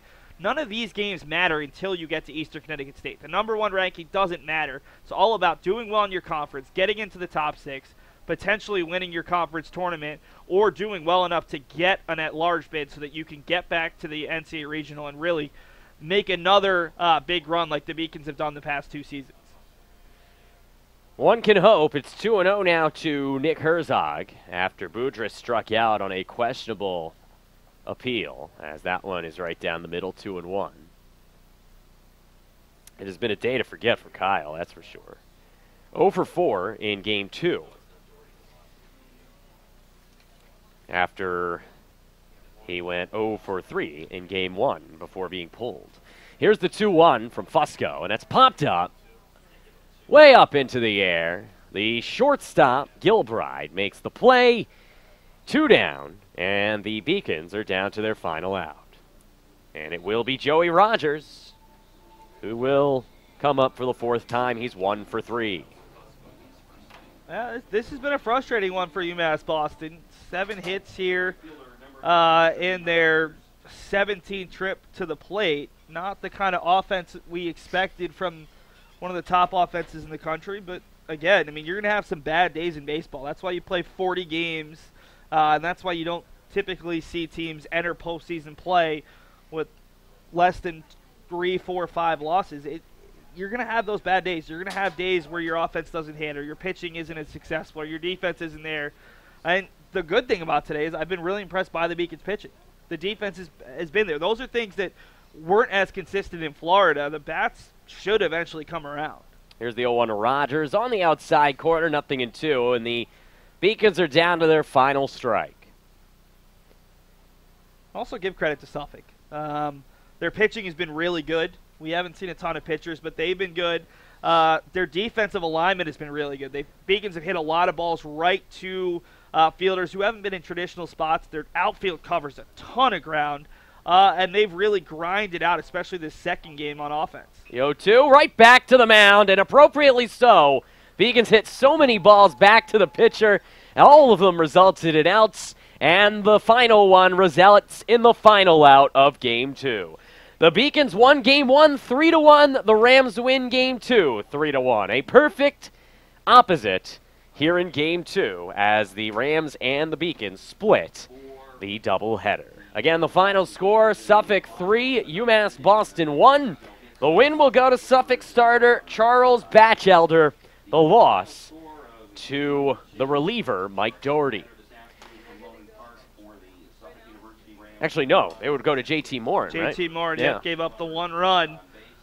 Came on a wild pitch, but the 1 run nonetheless. That ended up being the difference because the Beacons were never able to come back and tie the game. So the final score, Suffolk 3, UMass Boston 1. Overall, the offense not what we would have expected from the Beacons in either game of the doubleheader today.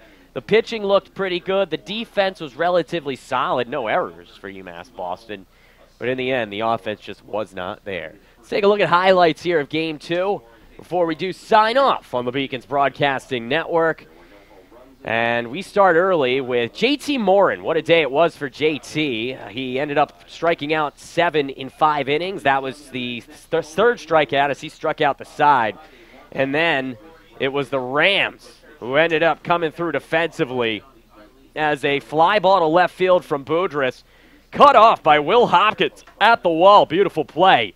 Kept it 0-0. Score 1-0. Charlie Hughey coming on up. As this is JT Morin. That's actually the infield single that led to the second run of the game.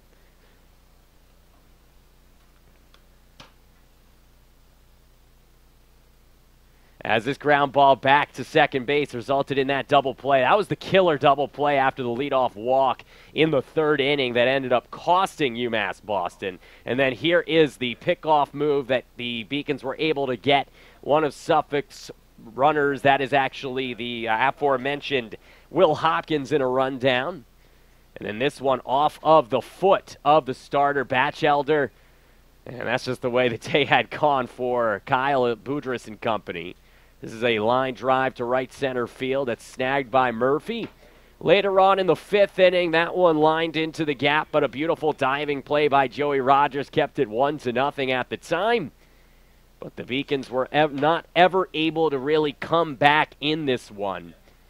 After they trailed 1-0, they ended up falling behind 3-0 before losing this one 3-1.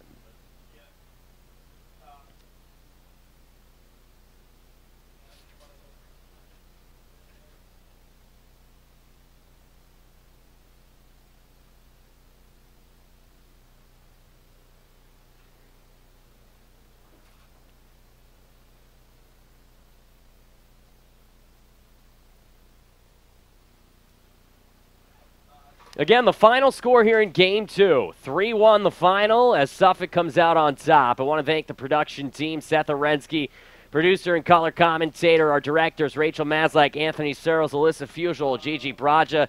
On instant replay, Alyssa Fusial and Dave Wahlberg making an appearance there as well. Our camera operators, Bree Colucci, Cassie Murray, Laura Roman Castro, Giovanna Bonilla, and Eileen Shee. For Seth Orensky, I'm John Skudris. Beacons split the doubleheader. 3-1 winners in Game 1, 3-1 losers in Game 2. Until next time, good night, good luck, and good baseball. We'll see you later right here on the Beacons Broadcasting Network.